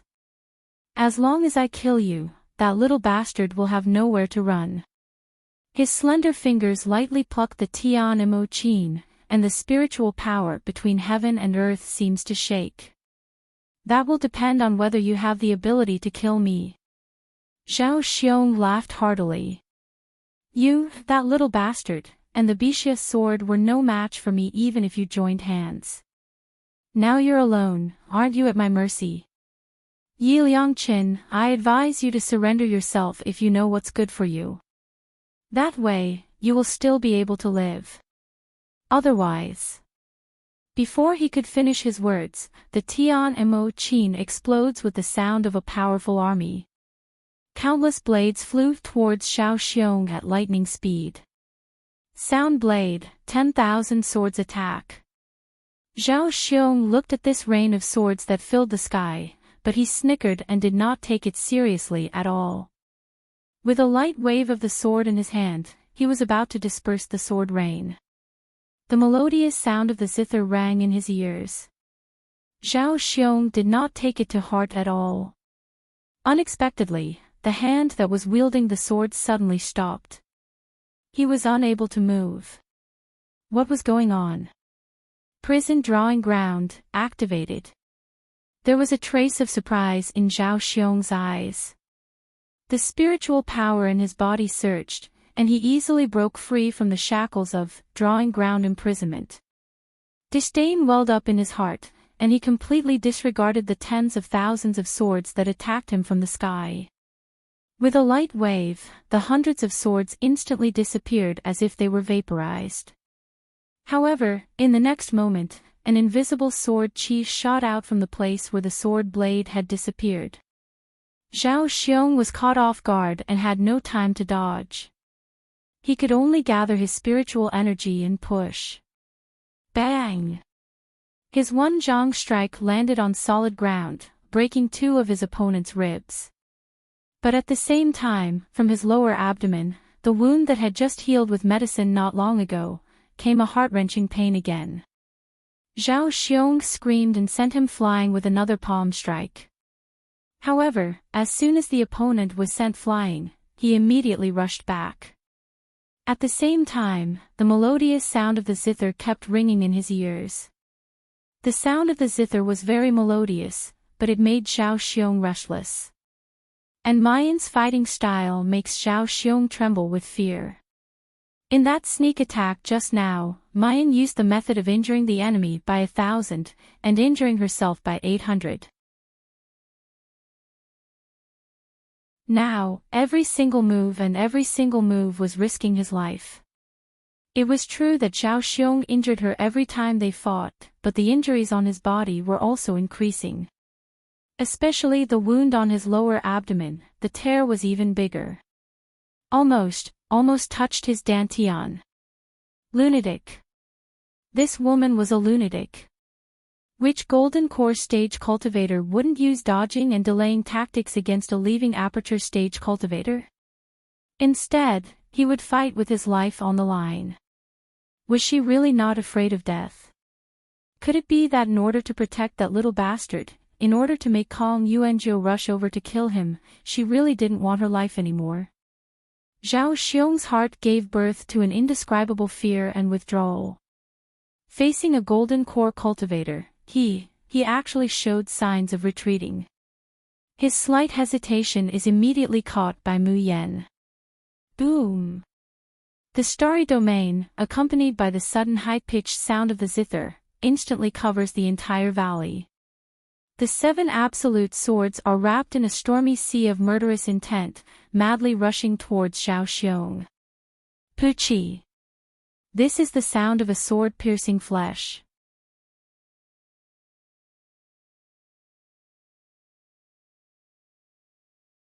Chapter 2140. It's followed by Zhao Xiong's roar full of pain, anger, and unwillingness. No, my dantian. Again and again, she fights for her life, attacks without regard for her own injuries, and tears the wound precisely again and again. Finally, Mu Yan's Qijue's sword pierces Zhao Xiong's dantian. Zhao Xiong's eyes bulge. Looking at the girl with a lazy and cold smile in front of him, he only feels that the blood in his whole body is ice cold. Is this the Lord of 6 Stars, the successor of the King of Medicine, Yi Liangqin? So terrible. Her toughness, her innate talent, her swordsmanship, her innate talent, they were all too terrifying. Is he, Zhao Xiong, going to die in the hands of such a little girl, a Jindan stage cultivator? The unwillingness in Zhao Xiong's eyes distorts into madness. No, I won't die in the hands of a Jindan stage cultivator. Even if I die, I must bury you with me. Ha ha ha ha, Yi Liangqin, go to hell with me. As soon as the voice falls, Zhao Xiong suddenly picks up the soul-robbing sword and pierces his dantian, which has been injured by Mu Yan. The next moment, a strong suction comes from the soul-robbing sword. The remaining spiritual power in Zhao Xiong's dantian rushes towards the soul-robbing sword. Even Mu Yan feels that her spiritual power is restless, as if it wants to rush out along with the Qijue's sword that pierces Zhao Xiong's abdomen. Mu Yan's heart shudders. She resolutely withstands the pain in her body and quickly retreats. When she stands still and looks at Zhao Xiong, she is immediately shocked.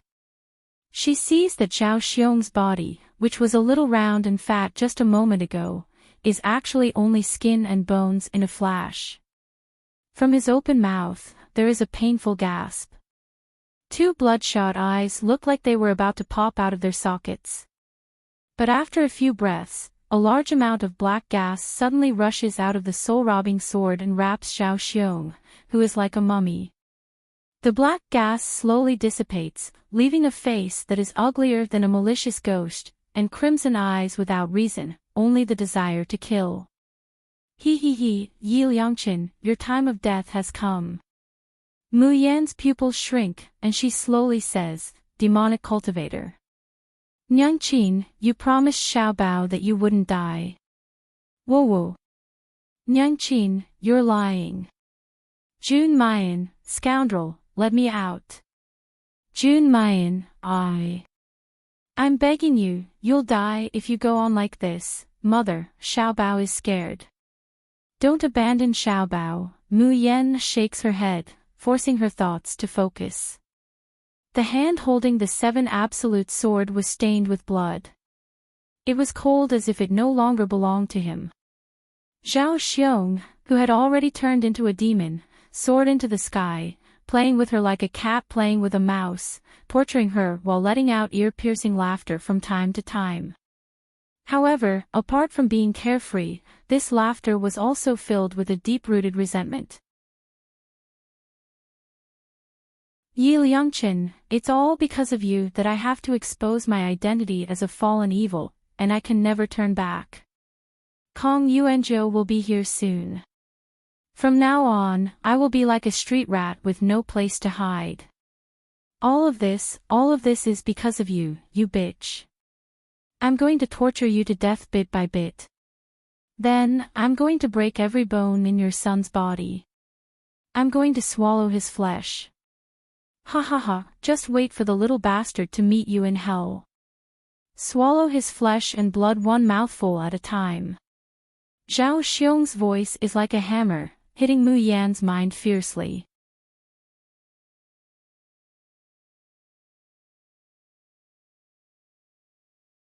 Chapter 2141. Xiao Bao's cries echoed in his ears.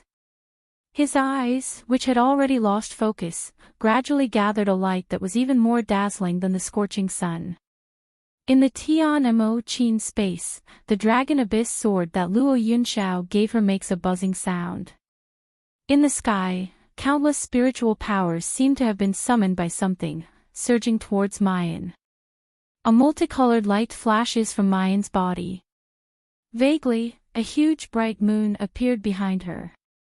Zhao Xiong was bewildered. What was going on? What was Yap doing?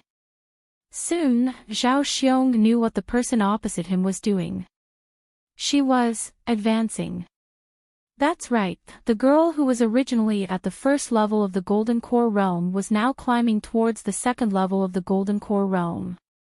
After figuring out what had happened, Zhao Xiong immediately sneered. Did he think that by advancing to the second stage of Jindan, he would be able to escape from his evil clutches? What a joke. However, what happened next made Zhao Xiong speechless. After reaching the second stage of Golden Core, the advancement did not stop. Third stage core formation, fourth stage, fifth stage, ninth stage, peak stage. In the blink of an eye, this girl, who was less than 20 years old, actually advanced from the early stage of Gold Core to the peak of Gold Core. How was this possible? With the advancement of her realm, Mayan's originally dried up dantian and her limbs and bones are once again filled with vigorous spiritual power. His stiff and cold body seemed to have been injected with vitality. Even the injuries on his body were no longer important at this moment. Zhao Xiong came back to his senses after a long while. He gritted his teeth and said, "Peak of Jindan. Yi Liangchen, do you really think that you can be my opponent just because you have reached the peak of the Gold Core realm?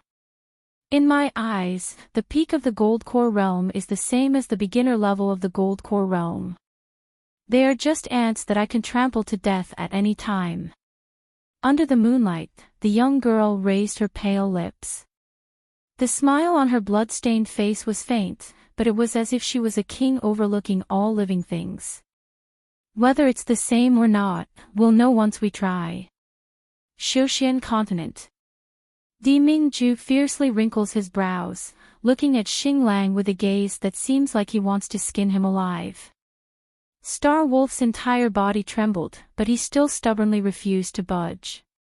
He wanted to stay by Jun Shang's side. Even if he died, he wanted to be Jun Shang's most loyal dead dog. In fact, Xing Lang didn't stay by Mu Yan's side all this time. Instead, he hid in his mustard seed space to cultivate. Xing Lang was really afraid of Mayan and Xiaobao's torment. He didn't want to resist Xiaobao, so he only left a small spell beside Mayan and Xiaobao. If they encountered danger that they couldn't solve, he could teleport over. However, while communicating with Han Yi through the Qianquan mirror, the Star Wolf accidentally learns that Di Mingju has unexpectedly gone alone to the haunted Lingxi Valley. Star Wolf was so frightened that he broke out in cold sweat. How could their polar domain supreme and most honorable monarch, the only monarch he had ever revered and followed in his life, take such a risk? The Star Wolf curses loudly, "Han Yi, Ying Mei, you two bastards, trash, traitors, you actually didn't follow Jun up." Finished speaking, he didn't wait for the two of them to react. Disregarding the possible impact on his divine soul, he returned to the polar domain through the universe mirror. That was why the three of them came together. In the back mountain of Spirit Rhino Valley, the irritated howls of the poltergeist ghosts could be heard. Di Mingju can only withdraw his thoughts of punishing the Star Wolf. The poltergeist ghost that he had just killed was about to revive. Another wave of poltergeist ghosts is also about to surge out from the barrier. The change in energy fluctuations made these poltergeist ghosts riot.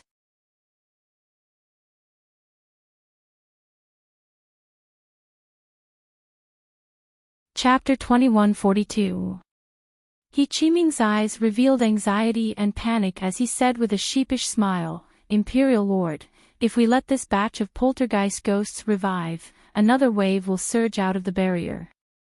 It will be even harder to exterminate all these poltergeist ghosts. Why don't we take advantage of the fact that the number of poltergeist ghosts has decreased and charge in together? We can't really let the Spirit Rhinoceros Valley and the surrounding towns be completely destroyed, right?" Han Yi sneers, "Charge in together. Valley Master He, are you planning to take the lead and charge at the forefront?" He Qiming's expression stiffened, fear causing the muscles on his face to tremble. He stuttered, "This subordinate's cultivation is low. How could I have killed so many poltergeist ghosts? our Spirit Rhino Valley has already decided to pledge allegiance to the polar domain, then naturally we will rely on Monarch. Han Yi looks at him mockingly, his gaze sweeping over everyone. Does the Spirit Rhinoceros Valley really want to return to the polar domain? This is the wish of our loyalty. As long as we can return to the polar domain, it doesn't matter even if we have to work like cattle and horses. If Spirit Rhino Valley cannot return to the polar domain, I am willing to withdraw from Spirit Rhino Valley.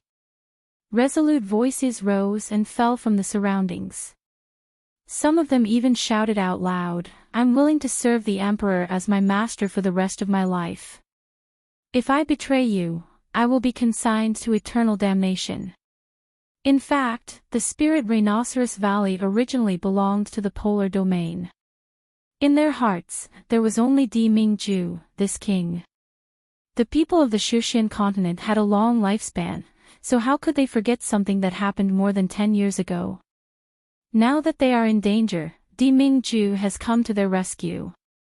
This makes them even more excited, unable to control themselves. Han Yi snorts coldly in his heart, inwardly saying, at least you guys have a bit of conscience.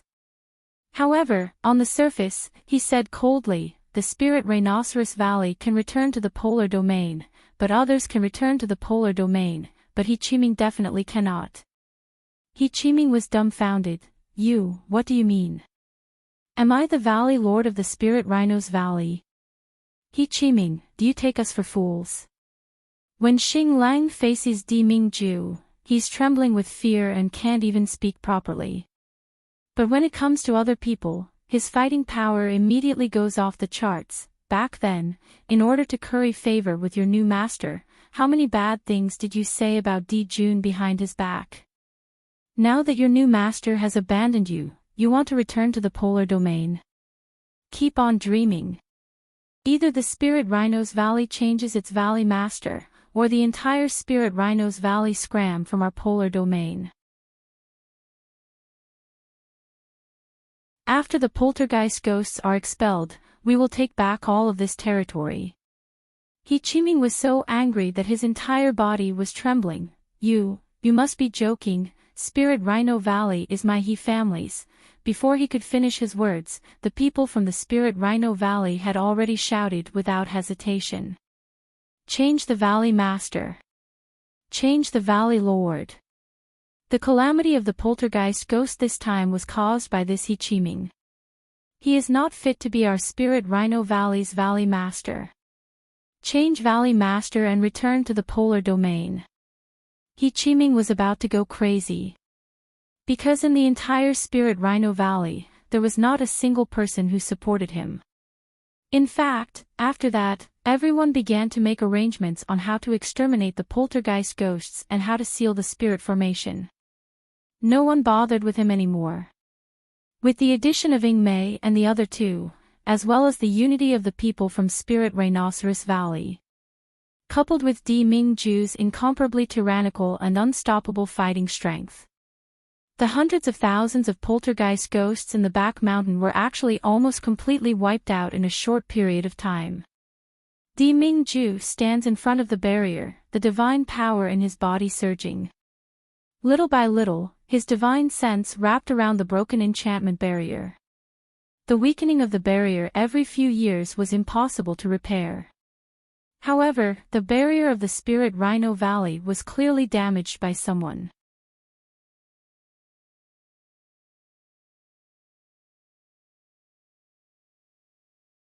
Chapter 2143. Therefore, it was possible to repair the barrier by manipulating the divine power with a powerful divine will. However, this kind of restoration was also very taxing on the mind, and it could not be disturbed in any way. In a corner of the Spirit Rhino Valley, He Qiming carefully observed his surroundings. Seeing that there was no one around, he anxiously took out a small black porcelain bottle. When He Qiming opened the porcelain bottle, there was a trace of hesitation on his face. Back then, he had only used a tiny drop of it to create a huge hole in the barrier. Spirit Rhino Valley was almost completely wiped out, becoming food for the poltergeist ghosts. Now, there were 10 times more in this porcelain bottle than before. If he really opened it, Qiming looked conflicted. But it was soon replaced by resentment and unwillingness. Polar Domain. Mingju, since you won't give me a way out, then don't think that you'll have a good day either.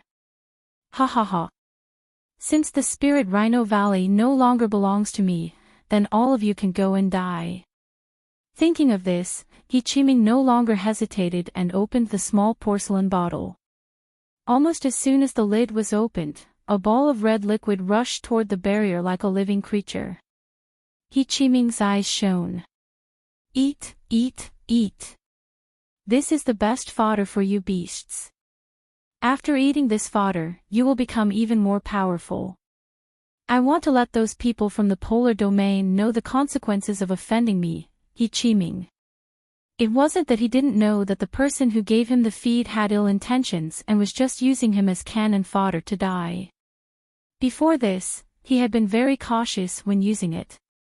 But now, his hatred towards the polar domain and Spirit Rhino Valley surpassed everything. However, in the next moment, Qiming saw the barrier in front of him tremble violently. One ghost face after another protruded from the barrier, only to be pulled back by a powerful force. Qiming's eyes were filled with terror as he turned around to run. However, he had only flown a few meters away when he heard countless roars. "Aw!" The shrill scream came to an abrupt end. In the blink of an eye, all that was left was a tattered skeleton covered in minced meat lying on the ground. Countless poltergeist ghosts swarmed in the direction of the aura of the living. What's going on? Why are there suddenly so many vampires? Ah! Help me, help me! Ah! Report to the Emperor! Report to the Emperor! The people from the Spirit Rhino Valley who had originally been clearing the poltergeist ghosts in the outskirts had never expected that so many poltergeist ghosts would suddenly surge out from the back mountain that had already been mostly cleared. Moreover, the strength of these venomous ghosts was completely beyond their imagination. After being bitten by the poltergeist ghosts, someone took the Heaven Spirit detoxification pill, only to discover that it was completely useless. This time, everyone panicked. Even Han Ye's and Xing Lang's complexions change. The trio galloped to Di Mingju's side, anxiously saying, "Di Jun, the situation has changed greatly. A lot of poltergeist suddenly appeared. Let's evacuate first and then think of a way, okay?" No one knows better than Di Mingju, who is in the middle of mending the enchantment. Hearing his subordinates urging him to leave, as well as the people from the Spirit Rhinoceros Valley rushing over in a daze. From start to finish, Di Mingju's expression is cold and indifferent. "What are you panicking about? Pejun, go stabilize the formation." Pejun, who has never disobeyed Di Mingju's orders, shows a hesitant expression for the first time. He knew that Jun Shang wanted him to stabilize the formation in the valley, to prevent any of the vampires from escaping.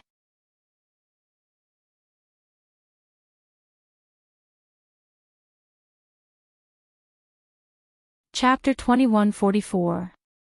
But Jun Shang is currently stabilizing the barrier and has no fighting power. How can he leave Di Jun's side? But this thought is only for a moment, and in the end, obedience prevails. Yes, Jun Shang. Almost as soon as defeating armies rushes out, the poltergeist ghosts rush in from all directions. Han Yi and the others see that Di Mingju refuses to leave, so they can only settle their minds and form an array to kill the poltergeist ghosts. The array is centered around Han Yi, Ying Mei, and Xing Lang, and supported by the people of Spirit Rhinoceros Valley, exerting a formidable power. The poltergeist ghosts are killed wave after wave. But the poltergeist ghosts can be reborn, and there's no way to kill them all. Slowly, some people's immortal force is exhausted, and they're on the verge of collapse, unable to hold on. But the poltergeist ghosts are increasing in number. Just as everyone is in despair, there's a sudden blur, and a figure appears in front of them. A weapon that looks like a knife but isn't a knife, like a sword but isn't a sword, is lightly waved in the air. Roar! The poltergeist ghosts roar in horror, and a large number of them disappear at once. Everyone is dumbfounded. They look at Di Mingju, who's repairing the barrier, and then at the godlike Di Jun floating in the air. Each and every one of them is dumbfounded. Even Han Yi and the others reveal expressions of shock and worship. So strong. Too strong. Many immortals in the Shushan continent can split their primordial spirit avatars. But the primordial spirit avatars usually only have 1/10 of the main body's strength. Not to mention, repairing the barrier and the primordial spirit avatars consume the immortal body. And Di Mingju. He did it at the same time. Moreover, even his avatar is so powerful that it can crush all of them. With Di Mingju's help, everyone's spirits are greatly boosted. The barrier is gradually repaired, and the number of poltergeist ghosts is also slowly decreasing because they can't keep up with the rebirth. Everyone's eyes reveal the excitement of seeing the dawn. However, at this time Di Mingju's palm emits a scorching heat that could burn his soul. At the same time, something bursts in the depths of Xing Lang's sea of consciousness, sending out a tremor like an alarm. Di Mingju's handsome face that wouldn't change even if empty Tai collapsed in front of him, revealing a horrified expression. Star Wolf's face instantly turned ghastly pale, and his body was on the verge of collapse. He tried his best to support himself, yet he was unable to maintain the surging fear and regret in his heart. Both Di Mingju and Xing Lang know what that means. Jun Mayan is in danger. The future mistress of the polar domain and the future successor of the polar domain had encountered a life and death crisis. Roar! The poltergeist ghost that had been passively beaten finally found an opportunity. 3 of them pounced towards the Star Wolf. Han Yi and Ing Mei promptly block 2 of them, but there's still one that rushes straight to the Star Wolf's body and ruthlessly bites down on his neck, tearing off a piece of flesh. However, Han Yi and Ing Mei have no time to attend to the Star Wolf at this time. Because of this unforeseen event, several poltergeist ghosts break free from the shackles of the array, and rush towards Di Mingju's main body, who is standing next to the enchantment. Jun Shang. The 3 of them let out mournful howls, throwing caution to the wind as they throw themselves in front of Di Mingju. At this moment, they couldn't care less about how terrifying the poltergeist ghost was, what would happen to them if they were bitten by the poltergeist ghost, or how to activate their immortal power to protect themselves. The only thought in his mind was to protect the god monarch. Even if he had to die, he had to protect the god monarch. However, the expected pain of his flesh being torn apart did not come. The 3 of them raised their heads in a daze, only to see a tall figure standing in front of them, protecting them firmly behind him.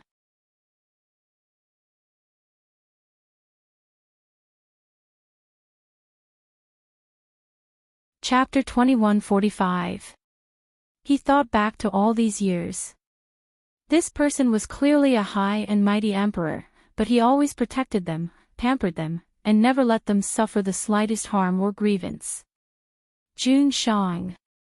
The always cold Ing Mei let out a cry. Jun Shang, you're injured.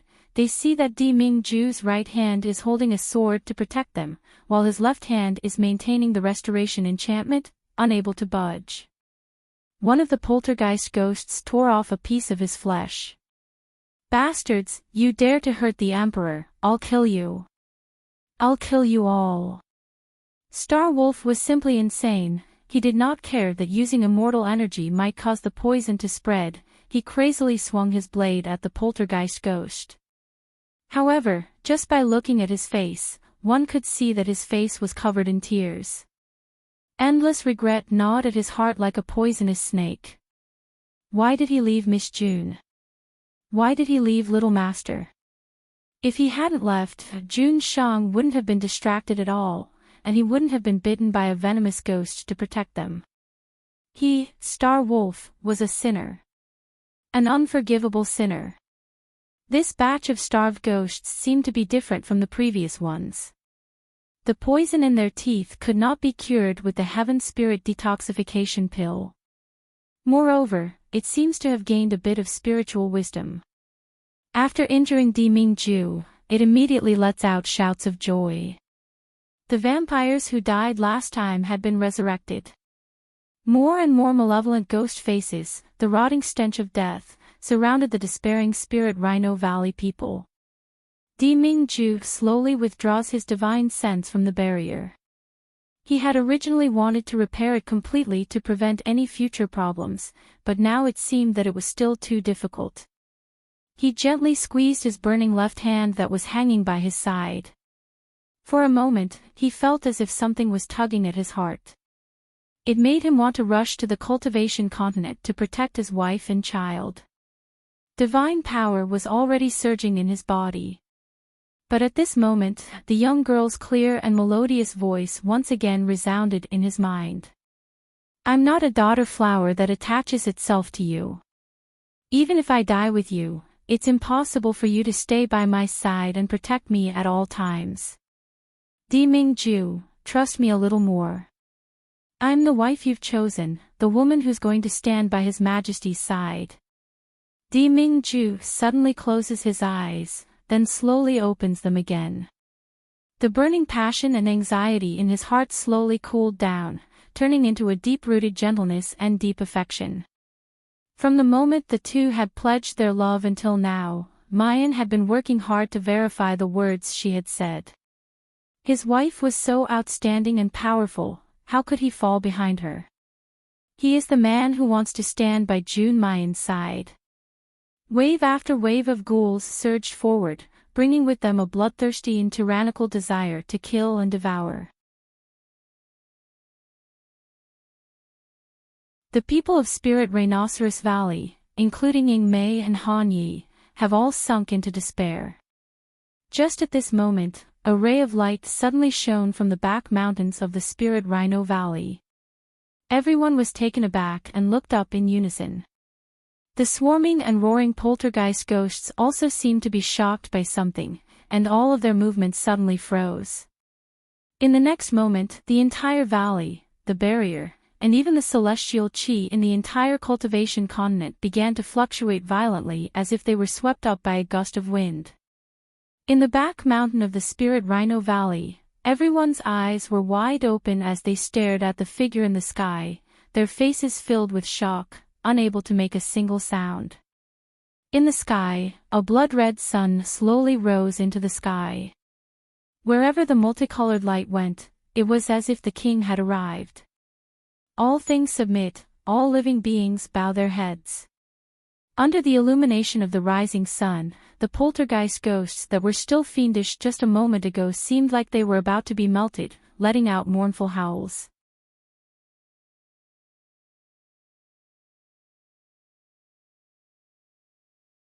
Chapter 2146. Nether Realm. Immortal Emperor Level. This is the divine sense and pressure of an immortal emperor. Nether Region Master In Wuji let out a roar of disbelief. How is this possible? This can't be Di Mingju, it can't be Di Mingju. At the bottom of the demon realm's hidden abyss. Glorious sun swallows the heavens, leaf fire 9 luminaries. Demon Lord, I didn't expect that the cultivation of this polar domain's sovereign lord has actually reached such a powerful level. The voice of the demon race's elder even trembled slightly because of jealousy and shock. She couldn't help but look at the man in front of her and sighed, such an outstanding man, it's a pity that he rejected the marriage alliance with my demon race, otherwise, he hasn't finished speaking when he sees the man in front of him slowly turn around, speaking in a voice that is neither light nor heavy. You're saying that my, Jun Shitian's daughter isn't worthy of Di Mingju? No, no. This elder of the demon race shakes his head again and again in fright, his voice trembling even more than when he marveled at Di Mingju's strength. Honor demon, your daughter is naturally the most outstanding in the world. The polar domain's sovereign emperor had eyes but failed to see. He will definitely regret it in the future. Humph. The devilish elder heaved a long sigh of relief as the man harumphed coldly before disappearing, then gently shook his head. He didn't know whether the daughter of the honor demon was beautiful or ugly, or whether she was dead or alive. If he were the polar domain's sovereign emperor, he wouldn't be willing either. Didn't they see that Enwuji of the Nether Realm couldn't bear to part with his precious son and pushed out a shield to be the future husband of their demon race princess? Cultivation Continent, Dragon Soaring Academy. When he heard Luo Yu's message, he looked at the dying Chu Tianyu and Murong Shui. Zhou Daoi was so frightened that he almost fell to the ground. Even Sun Yuanzhou was scared out of his wits. What did you say? Miss June is fighting against a leaving body cultivator all by herself. Heavens! She was the Emperor's fiancée, the future mistress of the polar domain. If anything were to happen to Long Ting, Kong Yuanzhou felt his vision darken, and he wished he could pass out immediately. But at this moment, he had no time to be shocked. Before Luo Yu could even reply, Xiao Qin had already turned into a meteor, flying in the direction of the back mountains of the Soaring Dragon sect. Along the way, Kong Yuanzhou was burning with anxiety. He kept imagining what kind of scene he would see in the back of the mountain. Would Mayan be abused by an astral projection cultivator, or even killed? If she really died, how furious would the emperor be? Even if he, Kong Yuanzhou, died to atone for his sins, he still wouldn't be able to pay for it. I hope Miss June can buy a little more time. That's right. Miss June was smart, and the only Lord of 6 stars. She would definitely be able to buy him enough time to get there. If she didn't have such confidence, she probably wouldn't have stayed behind alone. Kong Yuanzhou had made all sorts of preparations in his heart. He felt that no matter what kind of situation he encountered, he would be able to deal with it calmly. However, when he arrived at his destination and saw the scene in front of him, he felt that the construction he had just done was all for naught. Kong Yuanzhou was dumbfounded as he stared at the scene in front of him. Under the moonlight, the girl whose white clothes had been dyed bright red slowly raised her head. Her clear and bright peach blossom eyes met his eyes. Sun Yuanzhou shuddered. Then, his gaze shifted stiffly downwards, and finally landed on her left hand. There was a head in his hand.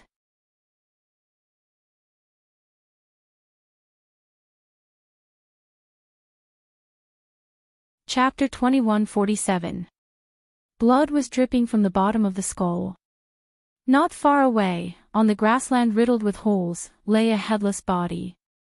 This scene was so shocking. As long as one wasn't an idiot, they would be able to tell that this girl had killed someone. But the problem was, the devil chi and spiritual energy fluctuations on the person lying on the ground had yet to dissipate. He was clearly a leaving Aperture Realm cultivator. Furthermore, he was a leaving Aperture Realm cultivator who had fallen into the demonic path. And the person holding the head in front of him was just a golden core stage young girl. When Sun Yuanzhou landed on the ground, his legs felt weak, as if he was stepping on something solid.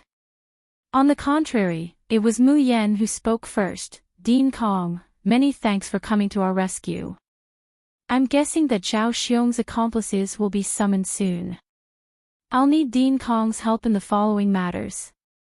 Kong Yuanzhou opens his mouth. With great difficulty, he opens his mouth, but it's not to answer Mayan's question. Miss June, this person was killed by you. Mayan nods. How did you kill him? Kong Yuanzhou originally wanted to blurt out, how is this possible, but when it reached his mouth, he changed it with great difficulty. Mu Yan pondered for a moment, first shatter his dantian, then explode his heart, then cut off his head, and kill him just like that. What the fuck, he was killed just like that. Why did you say it as if you had killed an ant in the gold core stage? That was a leaving aperture realm cultivator. Leaving aperture stage. Mu Yen, Dean Kong. Kong Yuanzhou finally calmed himself down and came back to his senses. At this time, he could already feel the rage and turbulent spiritual energy fluctuations from afar, and his face turned cold. Miss June, please leave this place immediately. I'll handle the rest. Mu Yen slightly frowns, as if she wants to say something. Right at this moment, Zhou Daoyi also hurried over. Upon learning that it was Mu Yen who killed a leaving aperture realm cultivator, he was so shocked that his eyeballs nearly popped out of their sockets. But both of them advised Mayan to go back first. Kong Yuanzhou said anxiously, the one who came might be the Marquis of Dingwa, Chu Xinyan. Miss June, please leave this place first. No matter what, he must not let Chu Xinyan know that June Mayan is Yi Liangqin. Zhao Xiong was killed by the two of them. As for Chu Xinyan's side, the rest would be handled by them. Miss June. Mu Yen purses her lips and finally nods lightly. Only now does Kong Yuanzhou realize that because the night is hazy, he didn't see that Mayan's complexion is abnormally pale. Even his lips were stained with blood. His lips were pale, as though he was on the verge of death. Miss June, are you all right? As soon as Sun Yuanzhou finished speaking, a figure descended from the sky like a bolt of lightning and landed in front of them. Kong Yuanzhou and Zhou Daoyi were shocked. Who is it? Could it be that Chu Xinyan had arrived so quickly? On the contrary, when Mu Yen sees the person who has come, her body, which has already reached its limit, sways and heavily falls forward. Mu Yen. In a flash, a figure appeared in front of her and scooped her into his arms. At the same time, another figure also rushed over on a flying sword. As soon as she sees Mayan covered in blood being held in someone's arms, she exclaims, "Junior sister, what happened to you?" Mayan opens her heavy eyelids and sees two familiar figures swaying in front of her. Her tense heart finally settles down. Senior brother, junior uncle, it's really good to have you two here.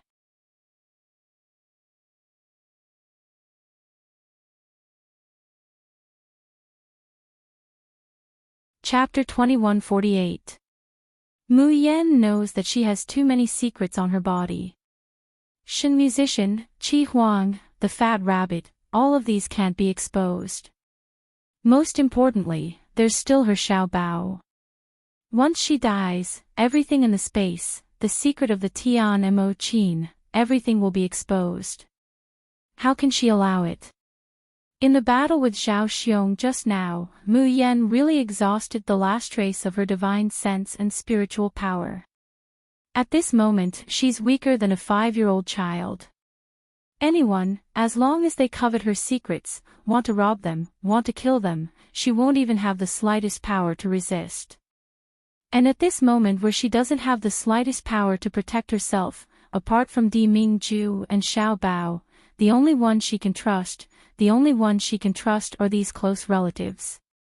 Her fellow apprentices, her younger martial uncle, her nether flame army. Amidst Luo Yunxiao's sudden tightening embrace and Yun Ruhan's anxious shouts, Mu Yen falls into a deep coma.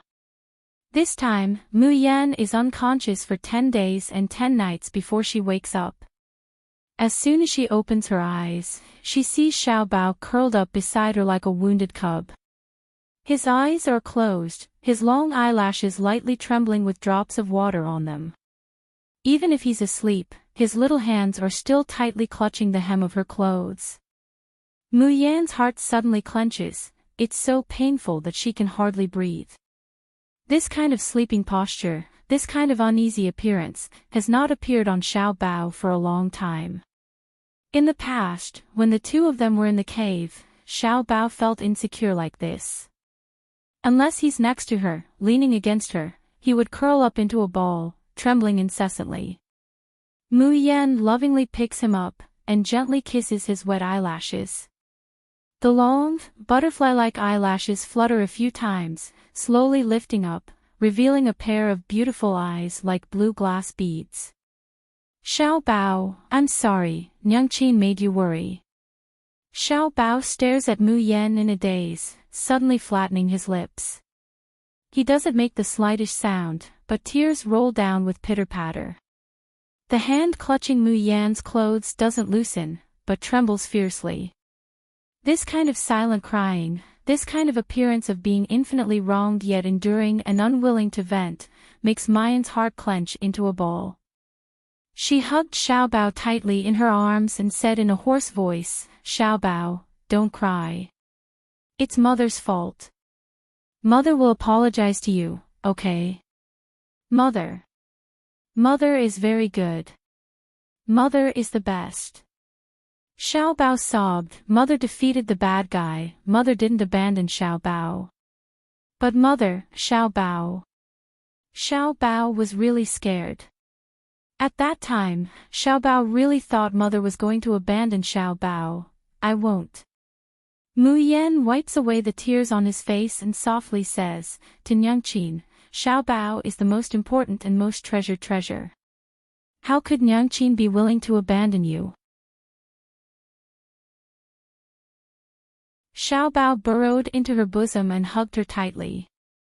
He didn't say anything, and only after a long time did he gently nod. However, those pair of ice-blue eyes were burning with a scorching light. The one in the wrong isn't Nyangqin, but Xiao Bao.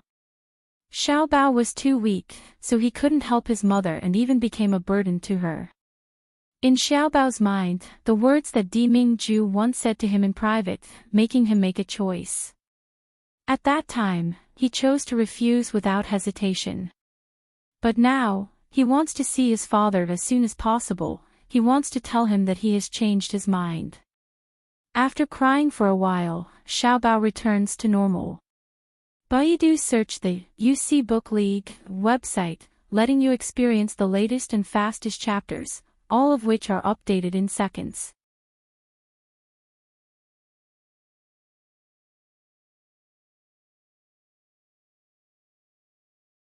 Chapter 2149. Mu Yan checks her body and finds that she has recovered. There are no sequelae left in her body. Her peak gene Dan cultivation has also stabilized. She can't help but be overjoyed. Little sister, you're finally awake. Little sister, how do you feel? The people of the Xiaoyao school hear the noise and rush in like a swarm of bees. Everyone's face is filled with joy.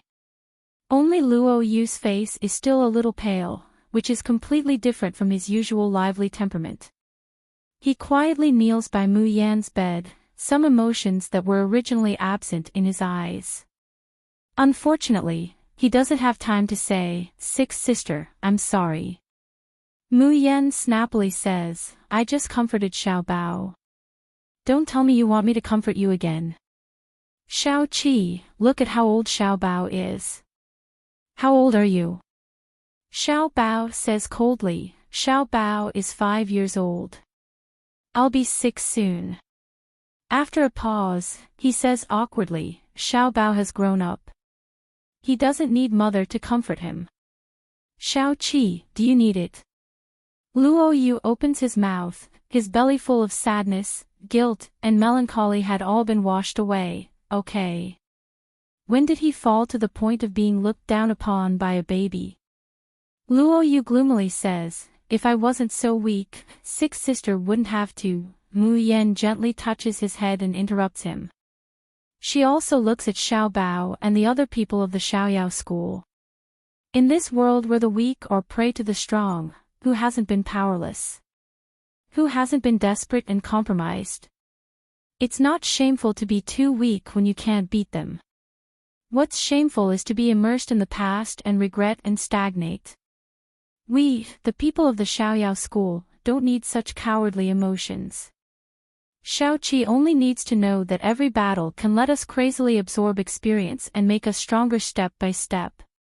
Until one day, the 7 of us stand on the top of the mountain. In this world, no one can hurt us or the people we care about. That's enough. Luo Yu's eyes suddenly brighten. The gloominess and depression on his body dissipate little by little in his bright eyes. I understand. Sixth sister, I won't let you all down. The other people of the Xiaoyao school show relieved smiles. Even Xiao Bao, although he doesn't quite understand, unconsciously looks more relaxed. Mu Yan looks around, where's Junior Master? That day, before I fainted, I clearly saw Junior Martial Uncle. Ling Yuma said gloomily, Little Martial Uncle sent you back and set up a formation to heal you before leaving. I don't know what youngest Martial Uncle is busy with. He used to stay with us for a few days in the Soaring Dragon, but now he's back to his usual secretive self in the Xiaoyao sect. Mu Yan was puzzled. What kind of array could heal injuries? Why hadn't she heard of it before? When he looked up, he saw that Yun Ruhan's expression was a little strange. He could not help but ask, Eldest senior brother, what's wrong? Did youngest Martial Uncle leave any words behind? Yun Ruhan seemed to be startled.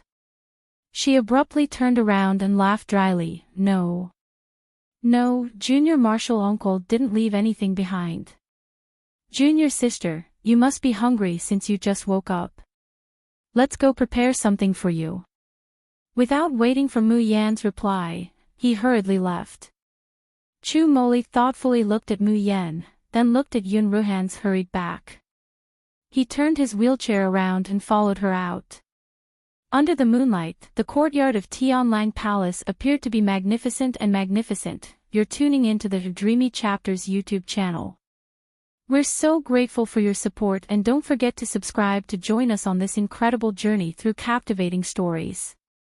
Your generosity through donations truly makes a world of difference, as it's the primary source of revenue that allows me to expand and enhance this channel for you. Thank you from the bottom of my heart for being a part of this adventure.